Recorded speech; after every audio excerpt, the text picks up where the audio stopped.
কেন আল্লাহকে ছাড়বো না? আল্লাহ তো আমাকে কখনো ছাড়েন না, কখনো ছাড়বেনও না। এই পৃথিবীতে আমরা যত মহব্বত দেখি, যত সম্পর্ক দেখি, জন্মের সময় মার পেট থেকে জন্ম নিয়েছি, প্রথম পরিচয় হয়েছে মার সাথে। কার সাথে বলেন? মায়ের সাথে। সন্তান মা সম্পর্ক। ওই মার পেটে এসেছি যার ঔরস থেকে, আমার জন্মদানকারী পিতা, তার সঙ্গে আমার সম্পর্ক হলো। সেই মার পেট থেকে আরেকটা সন্তান জন্মলো, সেটা আমার হলো ভাই অথবা বোন। ধীরে ধীরে বড় হতে লাগলাম।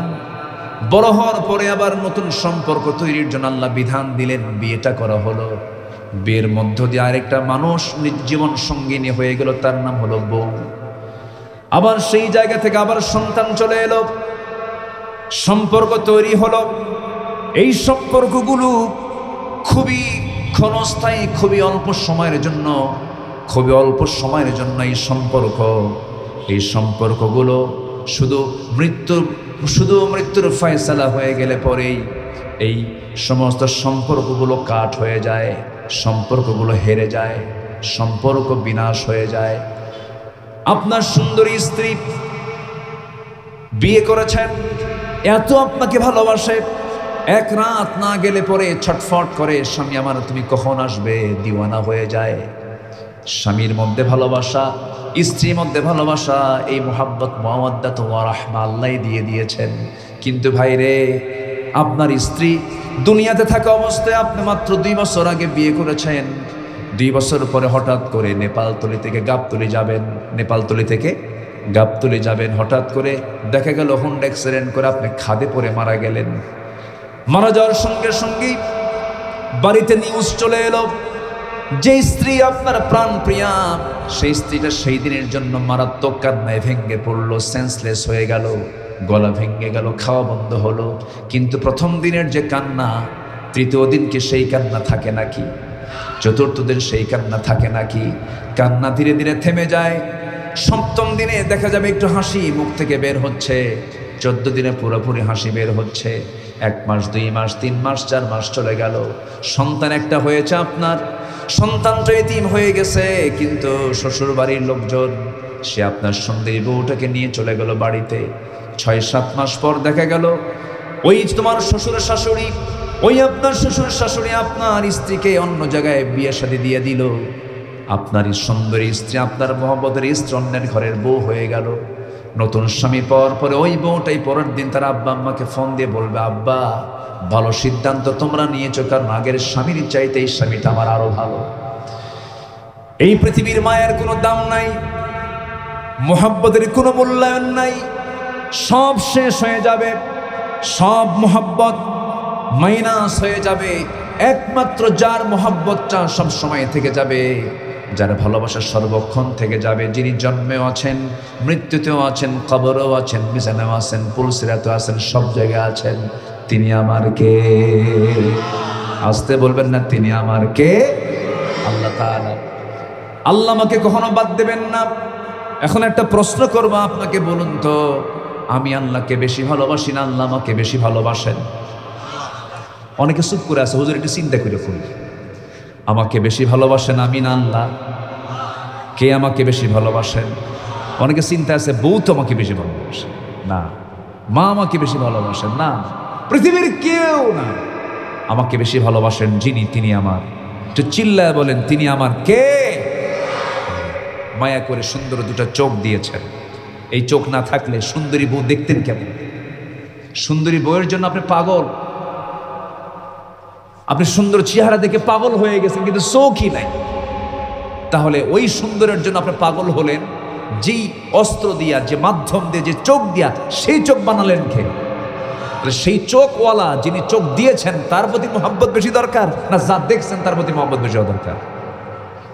যিনি চোখ দিয়েছেন তার প্রতি মহব্বতটা বেশি থাকা দরকার। এই চোখ, শুধু 2টা চোখের যদি ব্যাখ্যা দিতে যায় বহু সময় লেগে যাবে। দেখেন কি করে আল্লাহ পাক আমাকে আপনাকে বানিয়েছেন, সুন্দর 2টা চোখ দিয়েছেন। মহান রব্বুল আলামিন আমার এই যে 2টা চোখ দিয়েছেন, বান্দাকে আবার প্রশ্ন করছেন, আলাম নাজআল লাহু আইনাইনি ওয়া লিসানান ওয়া শাফাতাইনি ওয়া হাদাইনাহুন নাজদাইন। আল্লাহ বলছেন, বান্দা আমি তোমাকে টানা টানা দুইটা চক্ষু দিলাম, এই চোখের মধ্যে 1 কোটিরও বেশি রং দিয়েছেন। এই বান্দা এই চোখ দিয়ে কোটি কোটি কোটি রং সে দেখতে পারবে।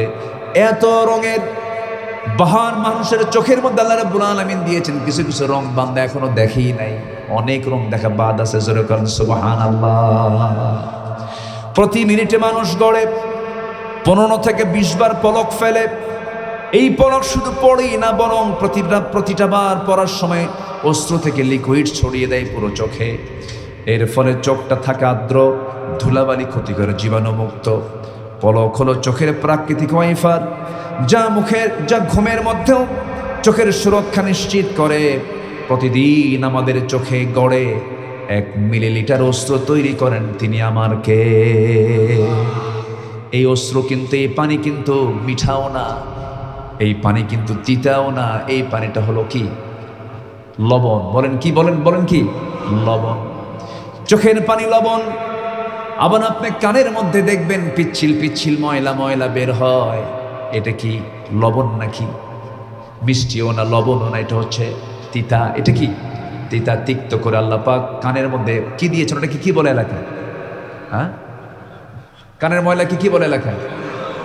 খোল। খোল, আচ্ছা। খোল মানে যে গরুকে যে খাবার খাওয়ায়, আচ্ছা ওই খোল না, এটা হচ্ছে আল্লাহ পাক কানের সুরক্ষার জন্য এই একটা উপাদান দিয়েছেন যা তিক্ত। দেখবেন মুখে নিলে এটা তিতা তিতা লাগে। কেন? বান্দা ঘুমিয়ে পড়েছে, কোনো হুঁশ নেই। আল্লাহুম্মা বিসমিকা আমুতু ওয়া আহইয়া, ঘুমিয়ে পড়েছে। এখন কানের মধ্যে যদি কোনো পোকামাকড় ঢুকে যায়, তখন আপনি কি করবেন?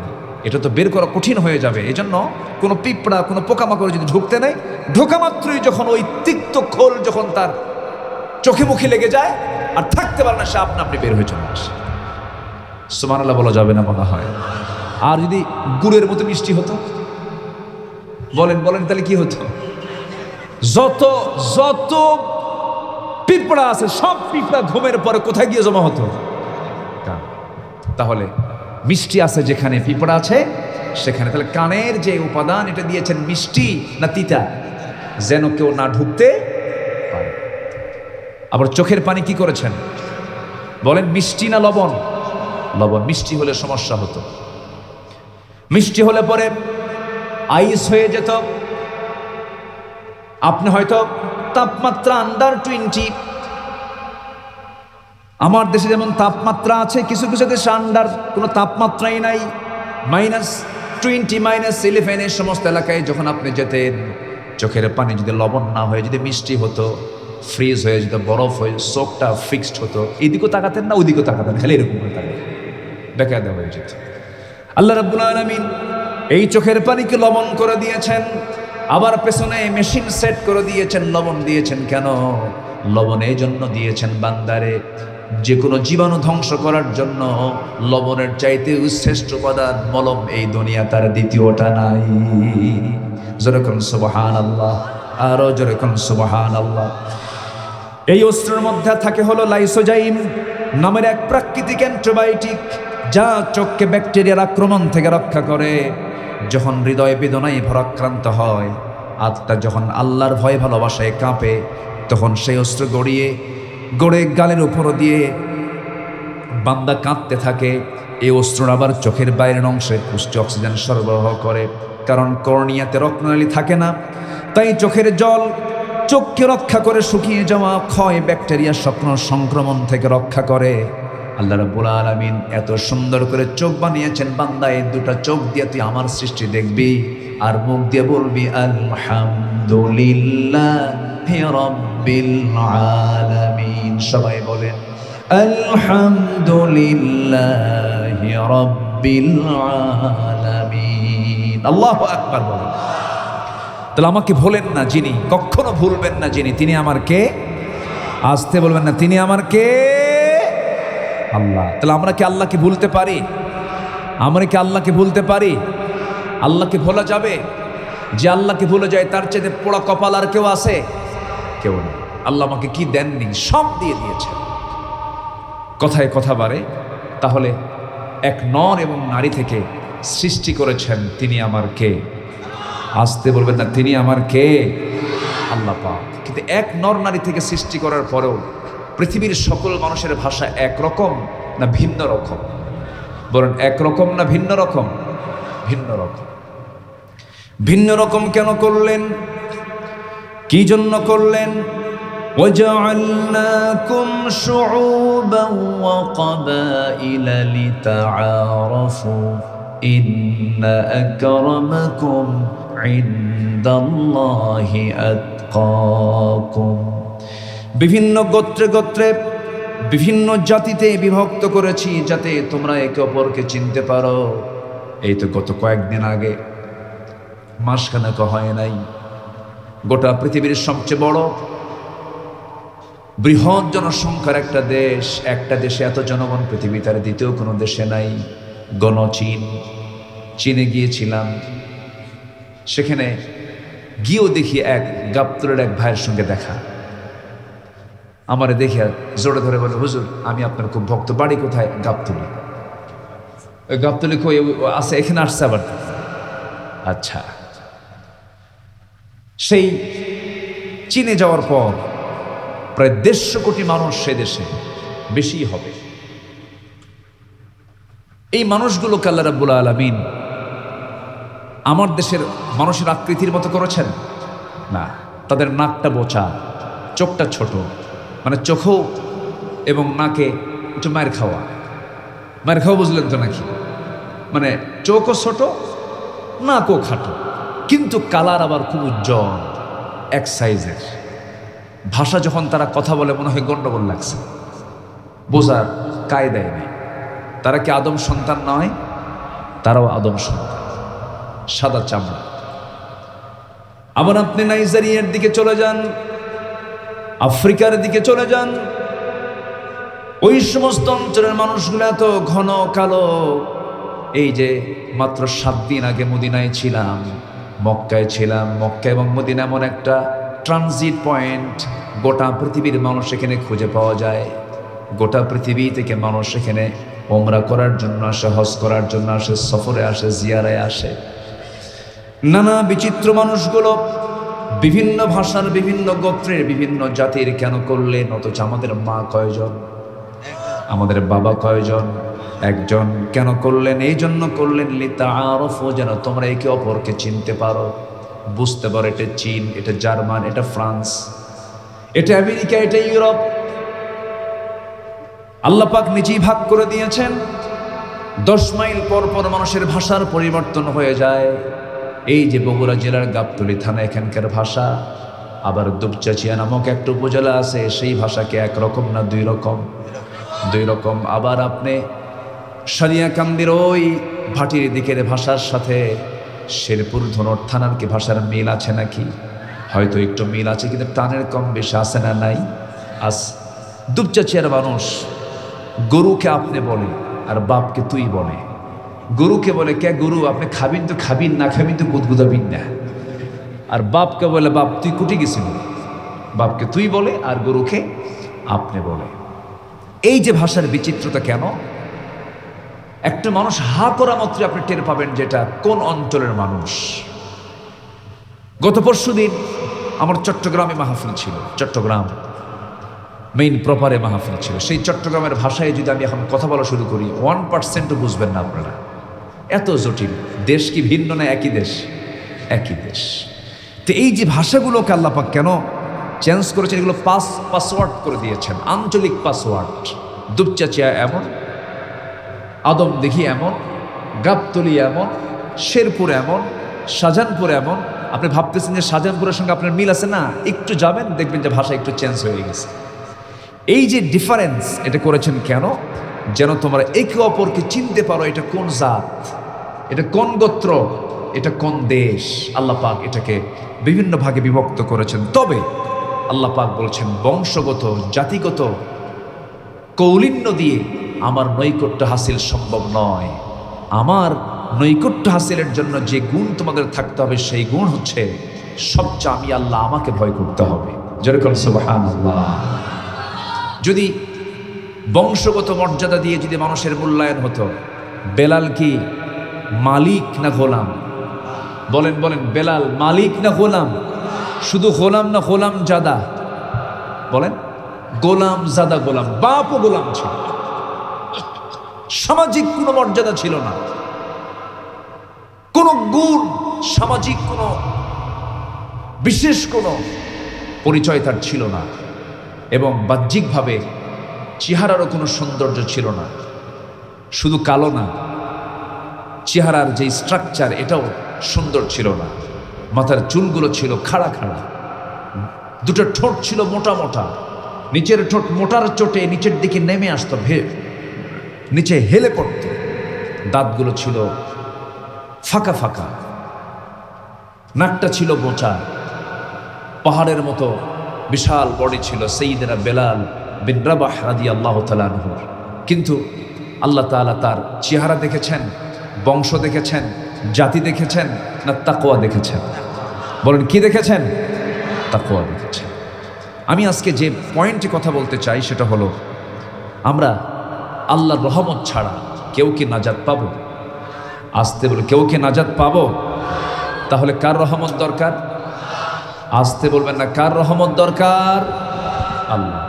আল্লাহ যদি কোনো বান্দার বিচার করেন, সে কি বিচারে পার পেতে পারবে? আজ থেকে পার পেতে পারবে? পারবে না। তাহলে সব জায়গায় বান্দার জন্য যেটা সব সময়ের জন্য প্রয়োজন তা হচ্ছে রহমত। কি প্রয়োজন? রহমত। আল্লাহ পাক বলেছেন সে জাতির কোনো রহমত নাই যে জাতির নেতৃত্ব নারী দেয়। সেই অভিশাপ থেকে জাতি গত 24 অগাস্টে নাজাত পেয়েছে। বলি আলহামদুলিল্লাহ, জোরে বলি আলহামদুলিল্লাহ।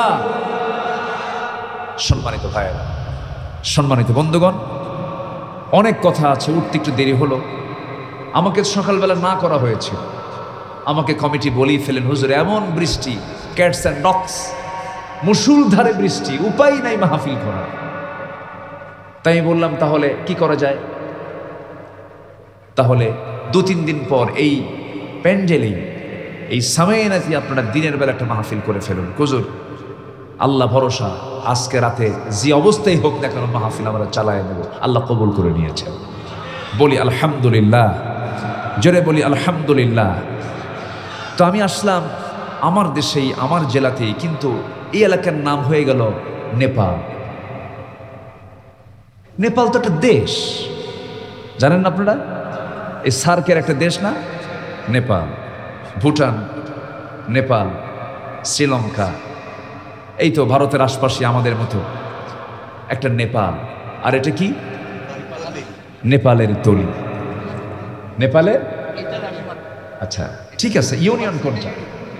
ওই তো, এটাই তো নেপাল। তো জি, আপনি নেপালি তো আছেন, তবে একটু তলিতে আছেন।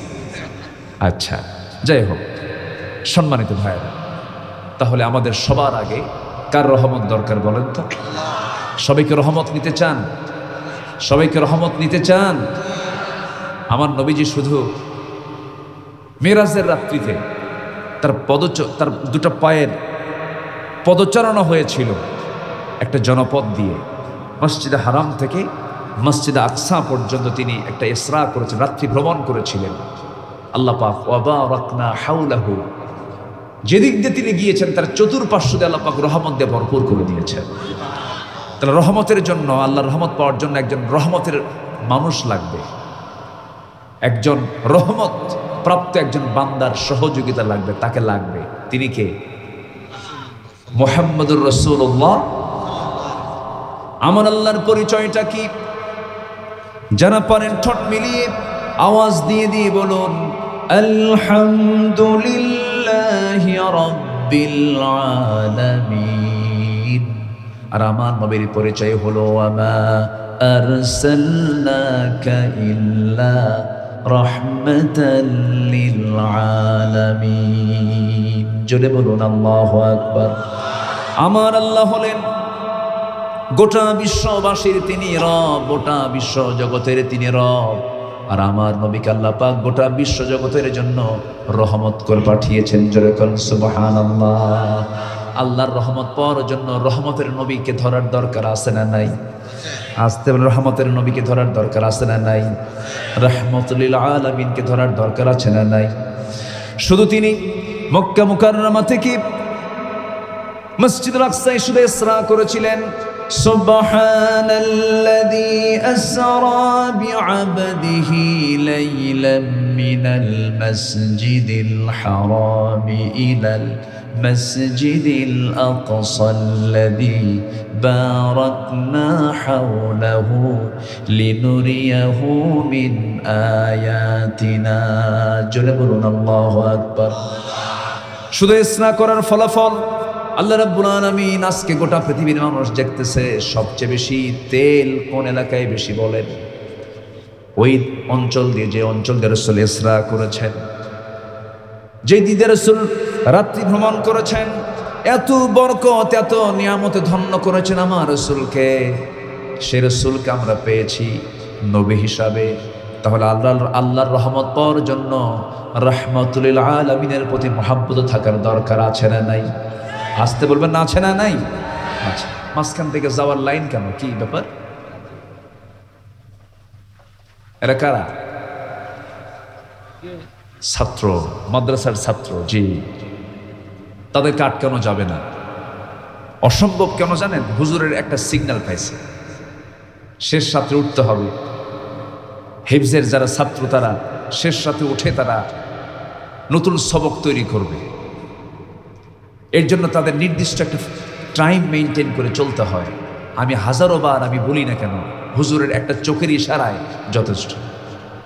এই নেতৃত্ব, এই সম্মান, এই শ্রদ্ধা মাদ্রাসায় খুঁজে পাওয়া যায়। আর কলেজ ইউনিভার্সিটিতে মাঝে মাঝে দেখা যায় ছাত্র শিক্ষককে পিটায় কয়, স্যার সাইজ হও।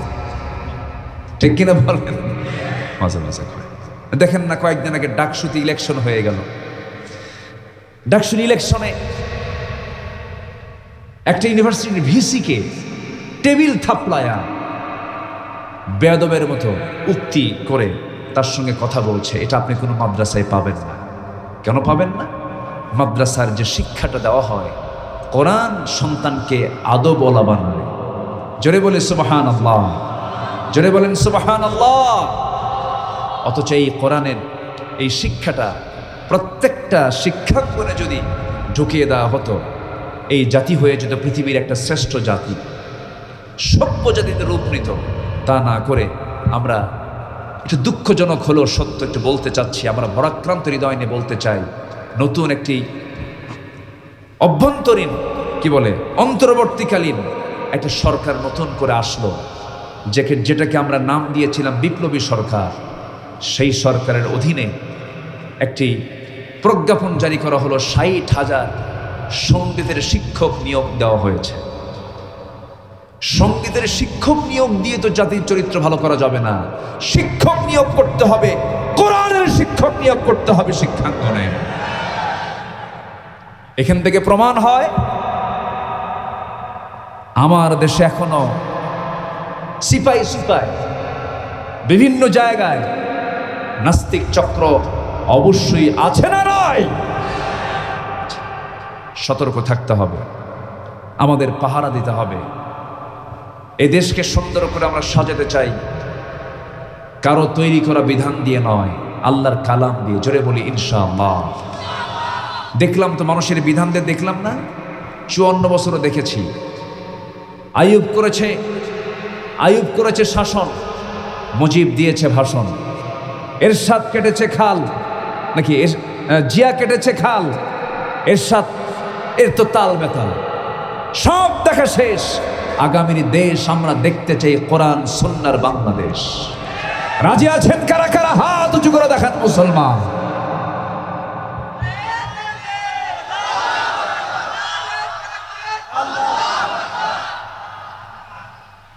স্লোগান তো কম হয়ে গেল,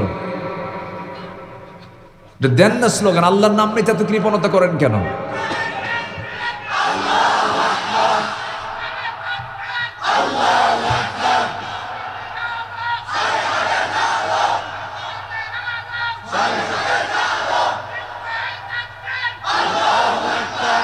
সব সমস্যার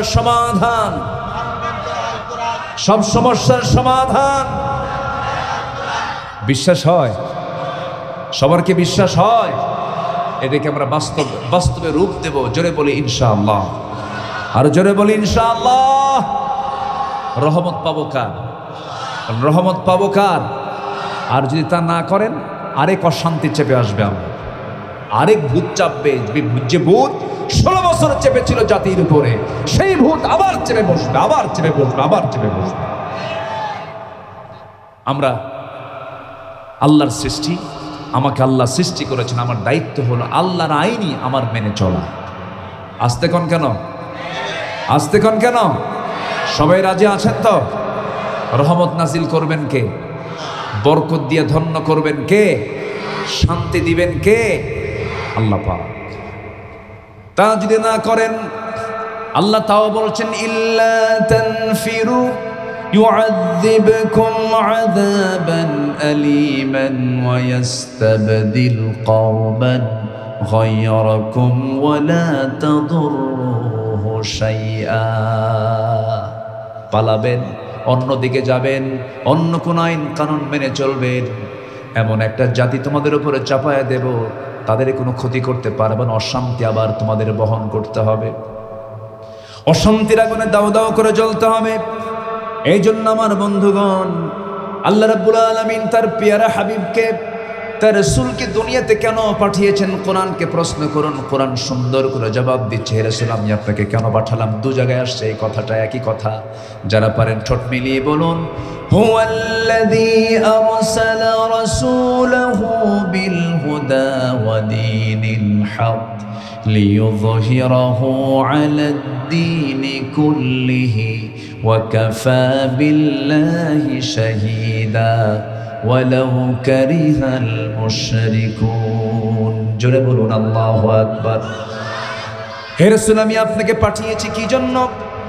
যেন আপনি গোটা দুনিয়ার সমস্ত তৈরি করা মানুষ প্রচিত মতবাদ যত আছে, মানুষের তৈরি করা যত দিন আছে, সমস্ত দিনকে যেন আপনি পরাজিত করে সকল দিনের উপর আপনি আল্লাহর দিনকে যেন বুলান্দ করতে পারেন। এই জন্যই আমি আপনাকে দুনিয়াতে পাঠিয়েছি। জোরে বলুন সুবহানাল্লাহ।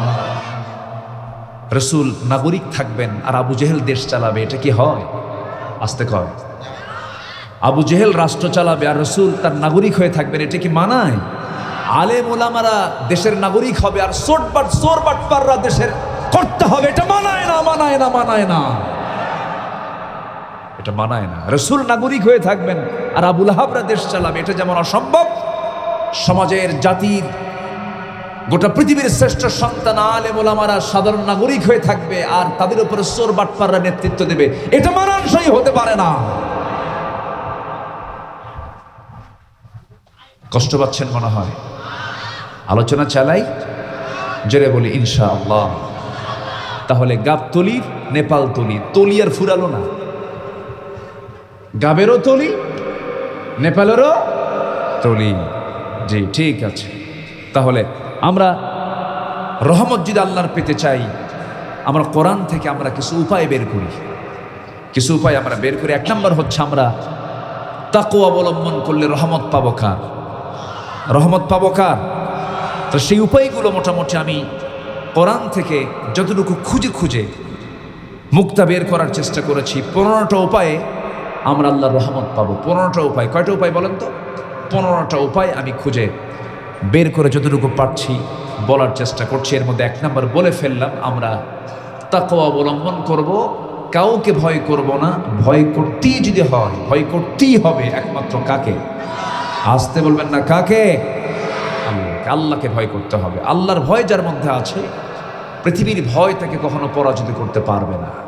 এই হৃদয়ে একমাত্র মোহাব্বত, ভালোবাসা, ভয় একমাত্র সৃষ্টি করতে হবে কার? আল্লাহ পাক। আমার বন্ধুগণ, আমি কেন আল্লাহকে ছাড়বো না? আল্লাহ তো আমাকে কখনো ছাড়েন না, কখনো ছাড়বেনও না। এই পৃথিবীতে আমরা যত মোহাব্বত দেখি, যত সম্পর্ক দেখি, জন্মের সময় মার পেট থেকে জন্ম নিয়েছি, প্রথম পরিচয় হয়েছে মার সাথে। কার সাথে বলেন? মায়ের সাথে সন্তান মা সম্পর্ক। ওই মার পেটে এসেছি যার ওরস থেকে, আমার জন্মদানকারী পিতা, তার সঙ্গে আমার সম্পর্ক হলো। সেই মার পেট থেকে আরেকটা সন্তান জন্মলো, সেটা আমার হলো ভাই অথবা বোন। ধীরে ধীরে বড় হতে লাগলাম। বড় হওয়ার পরে আবার নতুন সম্পর্ক তৈরির জন্য আল্লাহ বিধান দিলেন, বিয়েটা করা হলো। বিয়ের মধ্য দিয়ে আরেকটা মানুষ জীবন সঙ্গিনী হয়ে গেল, তার নাম হলো বউ। আবার সেই জায়গা থেকে আবার সন্তান চলে এলো, সম্পর্ক তৈরি হলো। এই সম্পর্কগুলো খুবই ক্ষণস্থায়ী, খুবই অল্প সময়ের জন্য, খুবই অল্প সময়ের জন্য এই সম্পর্কগুলো শুধু মৃত্যুর ফয়সালা হয়ে গেলে পরেই এই সমস্ত সম্পর্কগুলো কাট হয়ে যায়, সম্পর্কগুলো হেরে যায়, সম্পর্ক বিনাশ হয়ে যায়। আপনার সুন্দরী স্ত্রী বিয়ে করেছেন, এত আপনাকে ভালোবাসে, এক রাত না গেলে পরে ছটফট করে, স্বামী আমার তুমি কখন আসবে, দিওয়ানা হয়ে যায়। স্বামীর মধ্যে ভালোবাসা, স্ত্রীর মধ্যে ভালোবাসা, এই মুহাব্বত মাওয়াদ্দাত ওয়া রাহমা আল্লাহ দিয়ে দিয়েছেন। কিন্তু ভাইরে, আপনার স্ত্রী দুনিয়াতে থাকা অবস্থায় আপনি মাত্র 2 বছর আগে বিয়ে করেছেন, 2 বছর পরে হঠাৎ করে নেপালতলি থেকে গাবতলি যাবেন, হঠাৎ করে দেখা গেল হোন্ডা অ্যাক্সিডেন্ট করে আপনি খাদে পড়ে মারা গেলেন। মারা যাওয়ার সঙ্গে সঙ্গেই বাড়িতে নিউজ চলে এলো যে স্ত্রী আপনার প্রাণ প্রিয়া, সেই স্ত্রীটা সেই দিনের জন্য মারাত্মক কান্নায় ভেঙে পড়লো, সেন্সলেস হয়ে গেল, গলা ভেঙে গেল, খাওয়া বন্ধ হলো। কিন্তু প্রথম দিনের যে কান্না, তৃতীয় দিন কি সেই কান্না থাকে নাকি? চতুর্থ দিন সেই কান্না থাকে নাকি? কান্না ধীরে ধীরে থেমে যায়। সপ্তম দিনে দেখা যাবে একটু হাসি মুখ থেকে বের হচ্ছে, 14 দিনে পুরোপুরি হাসি বের হচ্ছে। 1 মাস, 2 মাস, 3 মাস, 4 মাস চলে গেল, সন্তান একটা হয়েছে আপনার, সন্তানটা এতিম হয়ে গেছে। কিন্তু শ্বশুর বাড়ির লোকজন, সে আপনার সুন্দরী বউটাকে নিয়ে চলে গেল বাড়িতে। 6-7 মাস পর দেখা গেল ওই তোমার শ্বশুর শাশুড়ি, ওই আপনার শ্বশুর শাশুড়ি আপনার স্ত্রীকে অন্য জায়গায় বিয়ে শাদী দিয়ে দিল। আপনার সুন্দরী স্ত্রী, আপনার মহব্বতের স্ত্রী অন্যের ঘরের বউ হয়ে গেল। নতুন স্বামী পাওয়ার পরে ওই বউটাই পরের দিন তার আব্বা আম্মাকে ফোন দিয়ে বলবে, আব্বা ভালো সিদ্ধান্ত তোমরা নিয়েছো, কারণ আগের স্বামীর চাইতে এই স্বামীটা আমার আরো ভালো। এই পৃথিবীর মায়ের কোনো দাম নাই, মহব্বতের কোনো মূল্যায়ন নাই, সব শেষ হয়ে যাবে, সব মহব্বত মাইনাস হয়ে যাবে। একমাত্র যার মহব্বতটা সব সময় থেকে যাবে, যার ভালোবাসা সর্বক্ষণ থেকে যাবে, যিনি জন্মেও আছেন, মৃত্যুতেও আছেন, কবরেও আছেন, মিজানেও আছেন, পুলসিরাতেও আছেন, সব জায়গায় আছেন, তিনি আমার কে? আসতে বলবেন না, তিনি আমার কে? আল্লাহ তাআলা। আল্লাহ আমাকে কখনো বাদ দেবেন না। এখন একটা প্রশ্ন করব আপনাকে, বলুন তো, আমি আল্লাহকে বেশি ভালোবাসি না আল্লাহ আমাকে বেশি ভালোবাসেন? অনেকে চুপ করে আছে, হুজুর একটু চিন্তা করে করি, আমাকে বেশি ভালোবাসেন আমি না আল্লাহ? কে আমাকে বেশি ভালোবাসেন? অনেকে চিন্তা আছে, বউ তো আমাকে বেশি ভালোবাসে না, মা আমাকে বেশি ভালোবাসেন না, পৃথিবীর কেউ না। আমাকে বেশি ভালোবাসেন যিনি, তিনি আমার। তো চিল্লায় বলেন, তিনি আমার কে? মায়া করে সুন্দর 2টা চোখ দিয়েছেন। এই চোখ না থাকলে সুন্দরী বউ দেখতেন কেমন? সুন্দরী বউয়ের জন্য আপনি পাগল, আপনি সুন্দর চেহারা দেখে পাগল হয়ে গেছেন, কিন্তু চোখই নাই। তাহলে ওই সুন্দরের জন্য আপনি পাগল হলেন, যেই অস্ত্র দিয়া, যে মাধ্যম দিয়ে, যে চোখ দিয়া, সেই চোখ বানালেন কে? সেই চোখওয়ালা যিনি চোখ দিয়েছেন তার প্রতি মহব্বত বেশি দরকার, না যা দেখছেন তার প্রতি মহব্বত বেশি দরকার? যিনি চোখ দিয়েছেন তার প্রতি মহব্বতটা বেশি থাকা দরকার। এই চোখ, শুধু 2টা চোখের যদি ব্যাখ্যা দিতে যায় বহু সময় লেগে যাবে। দেখেন কি করে আল্লাহ পাক আমাকে আপনাকে বানিয়েছেন, সুন্দর 2টা চোখ দিয়েছেন। মহান রব্বুল আলামিন আমার এই যে 2টা চোখ দিয়েছেন, বান্দাকে আবার প্রশ্ন করছেন, আলাম নাজআল লাহু আইনাইনি ওয়া লিসানান ওয়া শাফাতাইনি ওয়া হাদাইনাহুন নাজদাইন। আল্লাহ বলেছেন, বান্দা আমি তোমাকে টানা টানা 2টা চক্ষু দিলাম, এই চোখের মধ্যে 1 কোটিরও বেশি রং দিয়েছেন। এই বান্দা এই চোখ দিয়ে কোটি কোটি কোটি রং সে দেখতে পারবে। এত রঙের বাহার মানুষের চোখের মধ্যে আল্লাহ রাব্বুল আলামিন দিয়েছেন। কিছু কিছু রং বান্দা এখনো দেখেই নাই, অনেক রং দেখা বাদ আছে। জোরে বলেন সুবহানাল্লাহ। প্রতি মিনিটে মানুষ গড়ে 15 থেকে 20 বার পলক ফেলে। এই পলক শুধু পড়েই না, বরং প্রতিটা বার পড়ার সময় অশ্রু থেকে লিকুইড ছড়িয়ে দেয় পুরো চোখে। এর ফলে চোখটা থাকে আর্দ্র, ধুলাবালি ক্ষতি করে, জীবাণুমুক্ত। পলক হলো চোখের প্রাকৃতিক ওয়াইফার, যা ঘুমের মধ্যেও চোখের সুরক্ষা নিশ্চিত করে। প্রতিদিন আমাদের চোখে গড়ে 1 মিলিলিটার অস্ত্র তৈরি করেন তিনি আমার কে। এই অস্ত্র কিন্তু, এই পানি কিন্তু মিঠাও না, এই পানি কিন্তু তিতাও না, এই পানিটা হলো কি?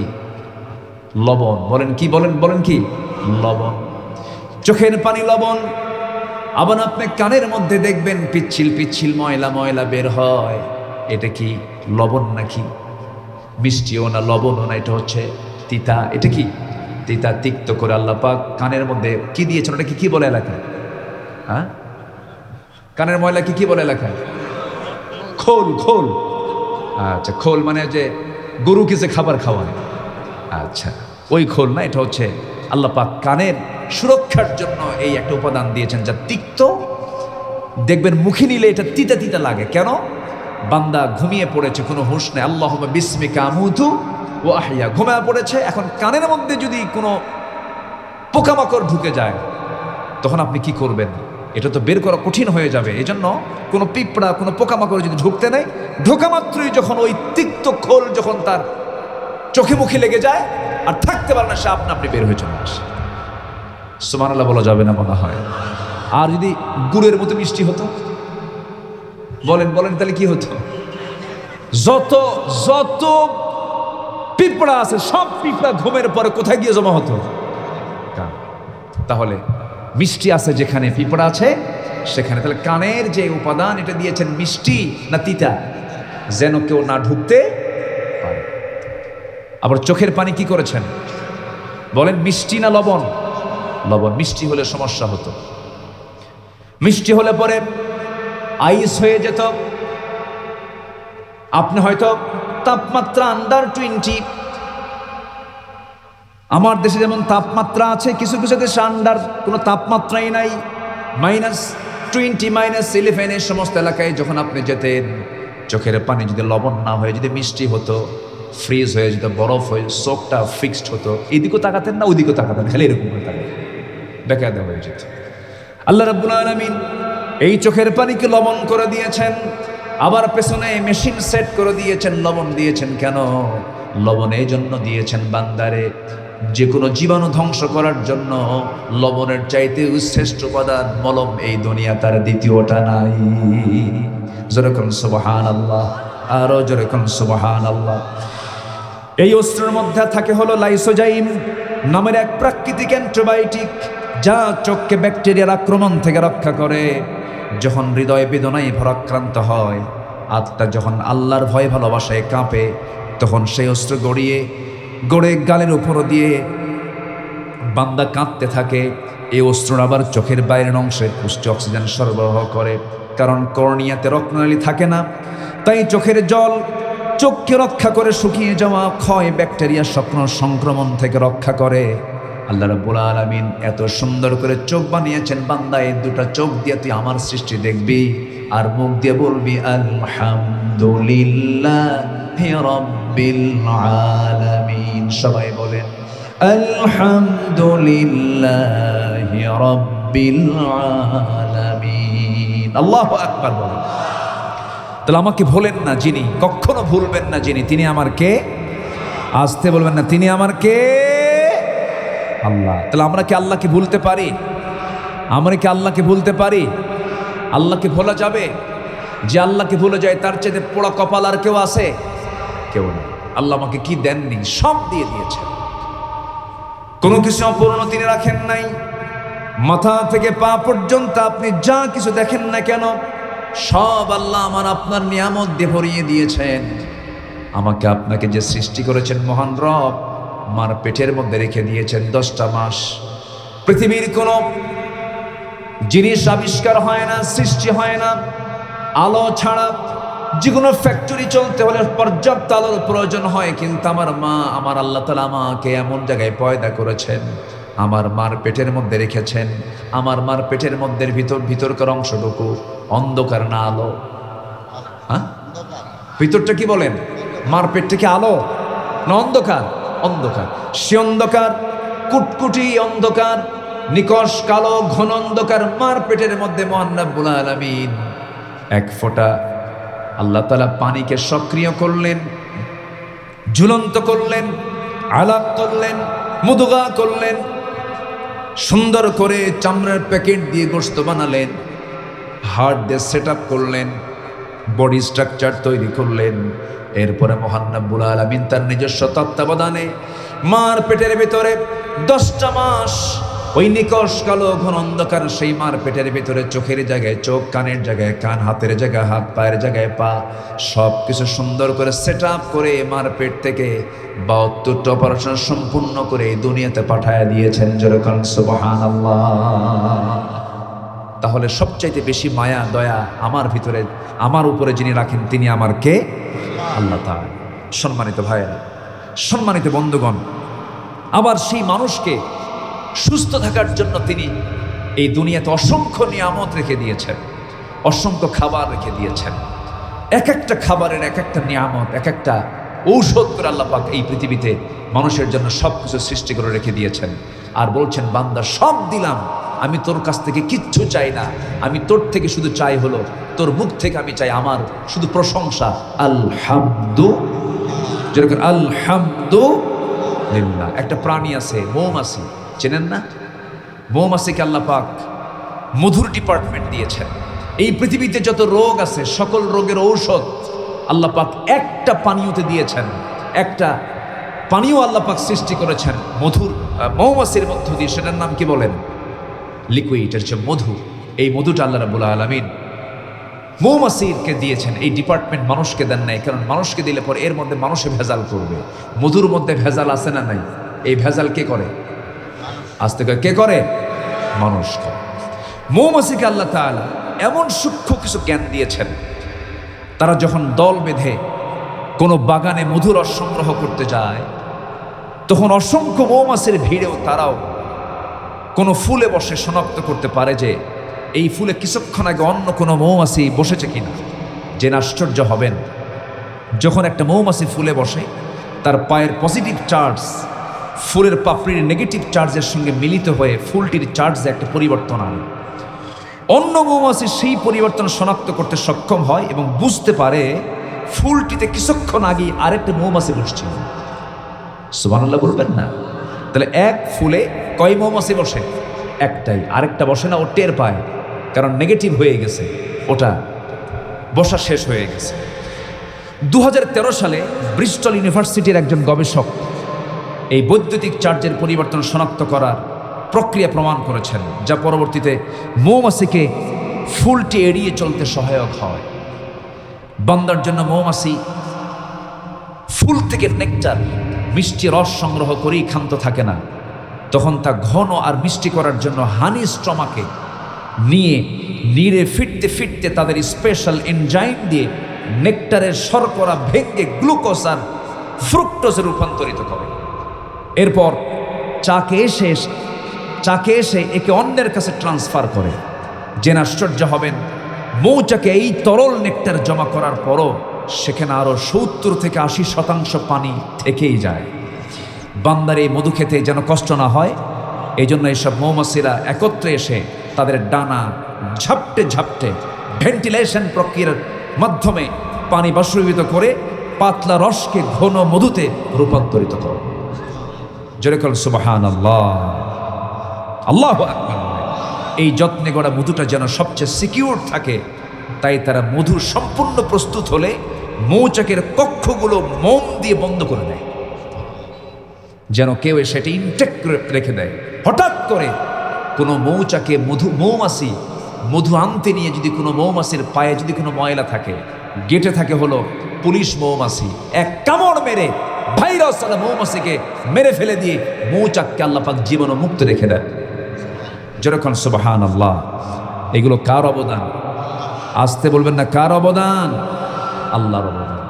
আল্লাহ সব কিছু করে দিয়েছেন, শুধু বান্দাকে বলছেন, বান্দারে সব আমি তোর জন্য করে দিলাম, কিন্তু তোর দায়িত্ব হলো আমার রহমতে তুই ধন্য হয়ে যাবি। নাম্বার 1 হলো তুই তাকওয়া অবলম্বন করবি, আমাকে ভয় করবি, আমার হুকুমটা মেনে চলবি, আমার সঙ্গে বন্ধুত্ব তৈরি করবি। বান্দা তুই জানিস তুই আমার দিকে যখন 1 হাত আগাস আমি তোর দিকে 10 হাত আগাই। বান্দা তুই যখন আমার দিকে হেঁটে হেঁটে আসিস আমি তোর দিকে দৌড়া দৌড়া যাই। আল্লাহ বান্দাকে জান্নাত দিতে চান, কিন্তু বান্দা জান্নাত পেতে চায় না। এতে কি আল্লাহর দোষ না বান্দার দোষ? বলেন কার দোষ? কার দোষ? কার দোষ? আমি কি আলোচনা চালাবো? কারো কোনো আপত্তি নাই তো? কারো কোনো সমস্যা নাই তো? একটু বেশি রাতে উঠেছি, একটু শেষ করতে যদি দেরি হয় কারো কোনো কষ্ট হবে না? কোরআন শোনার জন্য ধৈর্যের দরকার আছে না নাই বলেন? আচ্ছা, একটু ধৈর্য ধরে বসুন। আমি 15টা উপায় আল্লাহর রহমত লাভের জন্য, 15টা উপায় কি কি কোরআনকে সামনে রেখে আমি একটা একটা করে বলবো। কেবল একটা বলেছি, আল্লাহর রহমত পেতে হলে 1 নম্বর গুণ লাগবে হলো তাকওয়া। একমাত্র কার ভয়? কার ভয়? আল্লাহর ভয় না। নাম্বার 2 হলো ধৈর্য ধারণ করা। ধৈর্য ধরতে হবে। ধৈর্য ছাড়া পৃথিবীতেও কোনো কিছু অর্জন করা যায় না। ব্যবসা করা আগে দরকার না ধৈর্য ধরা আগে দরকার? আগে ব্যবসা না আগে ধৈর্য? আগে বিয়া না আগে ধৈর্য? বলেন বলেন বলেন, আগে বিয়া করেন আগে ধৈর্য ধরা? ধৈর্য। যার ধৈর্য নাই তার বউ থাকে? বউ থাকে না। সকাল বিকালে তালাক দেয়। এক মহিলা আমারে ফোন দিছে সেদিন, ফোন দিয়ে কে, হুজুর আমার স্বামী আমার সকালেও তালাক দেয় বিকেলেও তালাক দেয়, আমি কি আসি না? কি কথা কি বুঝতেছে? বউ আমার সকালেও তালাক দেয়, কি স্বামী আমার সকালেও তালাক দেয় বিকেলেও তালাক দেয়, আমি কি আসি না? নাই। মেজাজের ভারসাম্যহীন লোক কখনো ইমানদার হতে পারে না, আল্লাহওয়ালা হতে পারে না। ধৈর্যহীনতার সাথে ইমানের কোনো সম্পর্ক। ধৈর্য একটা বিশাল গুণ, ধৈর্য একটা যোগ্যতা। এই যে বসে আছেন, কি লাগতেছে? কি দরকার? কি দরকার? আবার কিছু কিছু লোক আছে, উঠবো কখন, যাবো কখন, ছটফটে ভাব। মসজিদের ইমাম যদি একটু সূরা লম্বা করে পিছন থেকে খিটখিট করে, এ আছে না নাই বলেন তো? এখন লোকমাতর দেওয়া সম্ভব না, ইমাম সব লম্বা একটা সূরা ধরছে, এখন লোকমাতর দেওয়া সম্ভব না, করে কি জানেন? মানে হুজুর তাড়াতাড়ি শেষ করেন, আমার বাইরে কাজ আছে। এরকম ধৈর্যহীন কিছু মানুষ মনে হয় গাবতলিতে নাই। আসতে বলে আসে না নাই? আমি এ পর্যন্ত 20 থেকে 25 জন ভাইকে মাহফিল থেকে উঠে যেতে দেখেছি, 20 থেকে 25 জন। আমি আর নতুন করে আর কোনো একজন ব্যক্তিকেও আমি ওঠার দৃশ্য আমি আর দেখতে চাই না। সবাই থাকতে রাজি আছেন তো ইনশাআল্লাহ? কারণ আলোচনার কেবল আমি 10% শেষ হয়নি, এখন 90% আলোচনা এখনো সামনে পড়ে আছে। আর আপনি যদি এই ফুল বাগানকে আপনি যদি রেখে যদি চলে যান, আর কোরআনের এই ফুল বাগান যদি নষ্ট, আল্লাহ তাআলা যদি মনে করেন যে এই বান্দাটা আমার ফুল বাগানটা নষ্ট করলো, কোরআনের বাগানটা নষ্ট করলো, তাহলে আপনি আল্লাহর চোখে কি হয়ে গেলেন? বান্দা না আসামি হলেন। অতএব আমরা কি আসামি হতে চাই? তো থাকেন, কোরআনের মাহফিলকে আমরা সফল করি।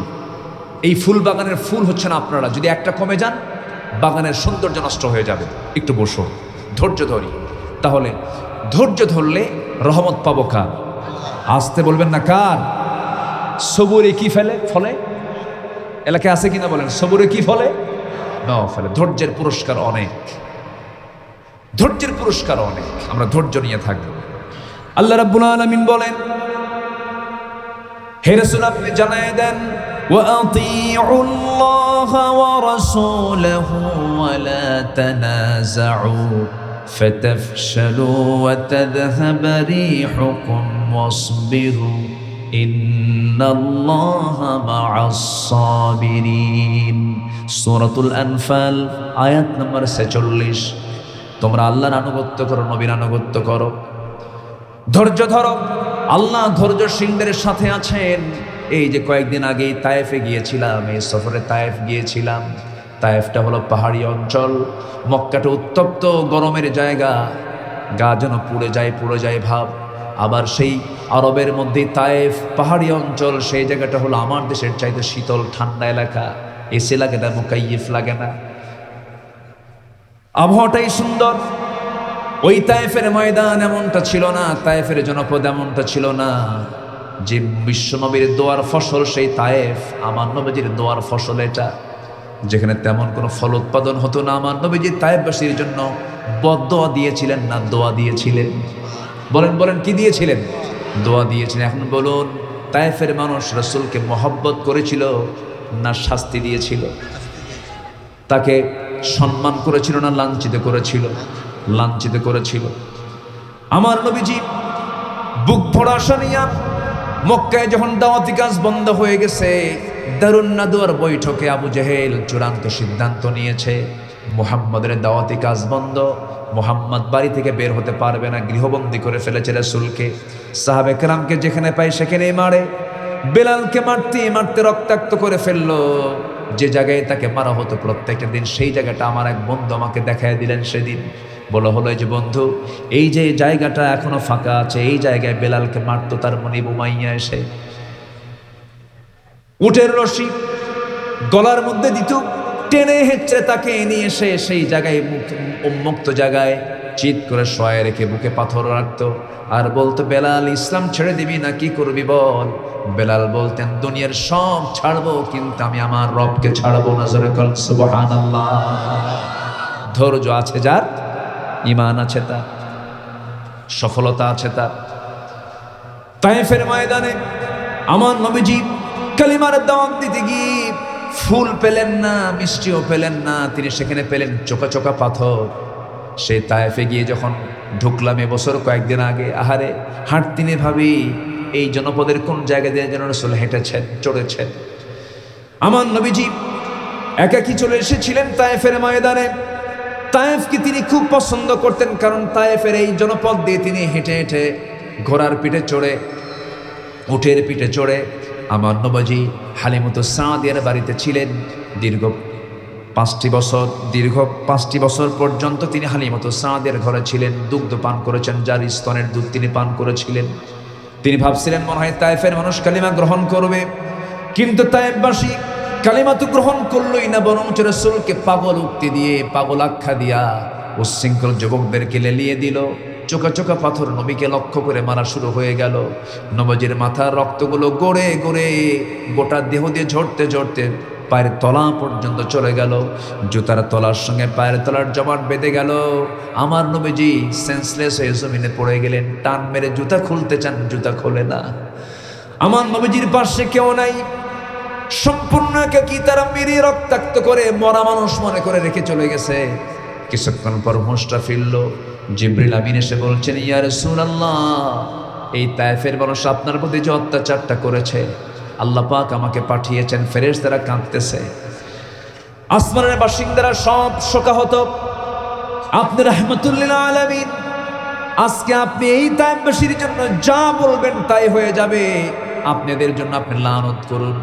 আমার নবীজি রক্তমাখা দেহ নিয়ে মুস্কি হাসি মেরে 3 দিনের না খাওয়া রাসূল মুস্কি হাসি মেরে বলছে, ভাই জিবরাইল, আমি মুসার মতো এমনটা দোয়া করব না, অন্য নবীর মতো এমন দোয়া করব না। এরা না বুঝে, না জেনে আমার প্রতি অত্যাচার করেছে, জুলুম করেছে, এরা বুঝে নাই। এরা আমার প্রতি করলো অত্যাচার। জিবরাইল, সাক্ষী রাখো, আমি এদের জন্য দোয়া করে দিলাম, আল্লাহ তুমি তায়েফবাসীর প্রতি তোমার খাস রহমত নাজিল করো। প্রতিশোধ না ক্ষমা? বলেন, প্রতিশোধ না ক্ষমা? ইমানদারের চরিত্র হবে প্রতিশোধ নেওয়া না ক্ষমা করা। ক্ষমা করা। আমার নবীজি ধৈর্যের পিরামিড ছিলেন। সেই জায়গা থেকে আস্তে করে বের হয়ে আসলেন। সামনের দিকে আর বডি চললো না, দেহ চলে না, খাবার নাই, পানি নাই, প্রচন্ড তৃষ্ণা। সামনে একটা আঙ্গুর বাগান দেখলেন, আঙ্গুর বাগানের মধ্যেই তিনি ঢুকে পড়লেন। আর নিজেকে নিয়ন্ত্রণ করতে পারলেন না। 2 পা 2 হাত ছেড়ে দিলেন, চিত হয়ে পড়ে থাকলেন। দূর থেকে ওই আঙ্গুর বাগানের কেয়ারটেকার দূর থেকে দেখে রাসূলের সামনে চলে আসছে। রাসূলের সুন্দর চেহারার দিকে তাকায় সে আশ্চর্য হয়ে ভাবতেছে, জীবনে বহু চেহারা দেখেছি, এমন সুন্দর মানুষ তো জীবনে পাই নাই। নবীর চেহারার দিকে আকৃষ্ট হয়ে পড়ল। রক্তাক্ত অবস্থায় রাসূল পড়ে আছেন। দয়া মায়া হলো। ওই যুবকটা করলো কি, থোকা থোকা আঙ্গুর হাতে পেরে নিল। চুপে চেপে চিপে চিপে মোটে 1 গ্লাস আঙ্গুরের রস নবীর হাতে তুলে দিয়ে বলছে, যুবক, এই রসটুকু তুমি পান করো। এই গ্লাসের রস না পান করলে তুমি মরে যাবে, প্রচুর রক্তক্ষরণ হচ্ছে তোমার।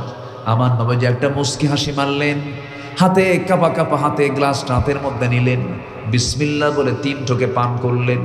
আলহামদুলিল্লাহ বলে আল্লাহর শুকরিয়া আদায় করে যুবকের দিকে তাকাই তিনি বলছেন, যুবক, তোমার নাম তো আদ্দাস। ওই জায়গায় এখনো ওই সাহাবীর নামে একটা মসজিদ আছে, এবং যেই বাগান আমার রাসূল চিত হয়ে শুয়ে পড়েছেন। কয়েকদিন আগে সেই বাগানটাও জিয়ারা করে এসেছি, তিনি শুয়ে পড়েছিলেন, সেই বাগানটা এখনো সাক্ষী হয়ে আছে। আমার নবীজি যখন বললেন তোমার নাম তো আদ্দাস, যুবক বলতেছে, মনে মনে ভাবতেছে কোনোদিন দেখা হলো না, কথা হলো না, কোনোদিন পরিচয় হলো না, আমার নামটা কেমনে করে জানলো? এবারে বলতেছে আমাকে তুমি চেনো কেমনে? রাসূল বলছেন তোমার নাম তো আদ্দাস, নিনুয়া নামক তোমার গ্রামে তোমার জন্ম, আমার গ্রামের বাড়ির নাম তো নিনুয়া, তুমি জানলা কেমনে? এবার তিনি বলছেন তুমি আদ্দাস যে নিনুয়া নামক গ্রামে জন্ম নিয়েছ, সেই গ্রামেই জন্ম নিয়েছেন আল্লাহর পয়গম্বর ইউনূস আলাইহিস সালাতু ওয়াস সালাম। এবার আদ্দাস বলতেছে আমার গ্রামে অমক নবীর জন্ম, এই তথ্য মক্কাবাসী তো জানার কথা নয়, তুমি কেমন করে জানলে বলো? আমার নবী এবার মুস্কি মুস্কি হাসি মেরে বলে আদ্দাস রে, বুঝতে এখনো তুমি টের পাও না আমিটা কে? আমি হলাম সেই নবী। একজন নবীর কাছে তার একজন নবীর খবর থাকতেই পারে। জোরে বলেন সুবহানাল্লাহ। আদ্দাসের দিল ঘুরে গেল, আদ্দাস আবেগ আপ্লুত হয়ে পড়ল।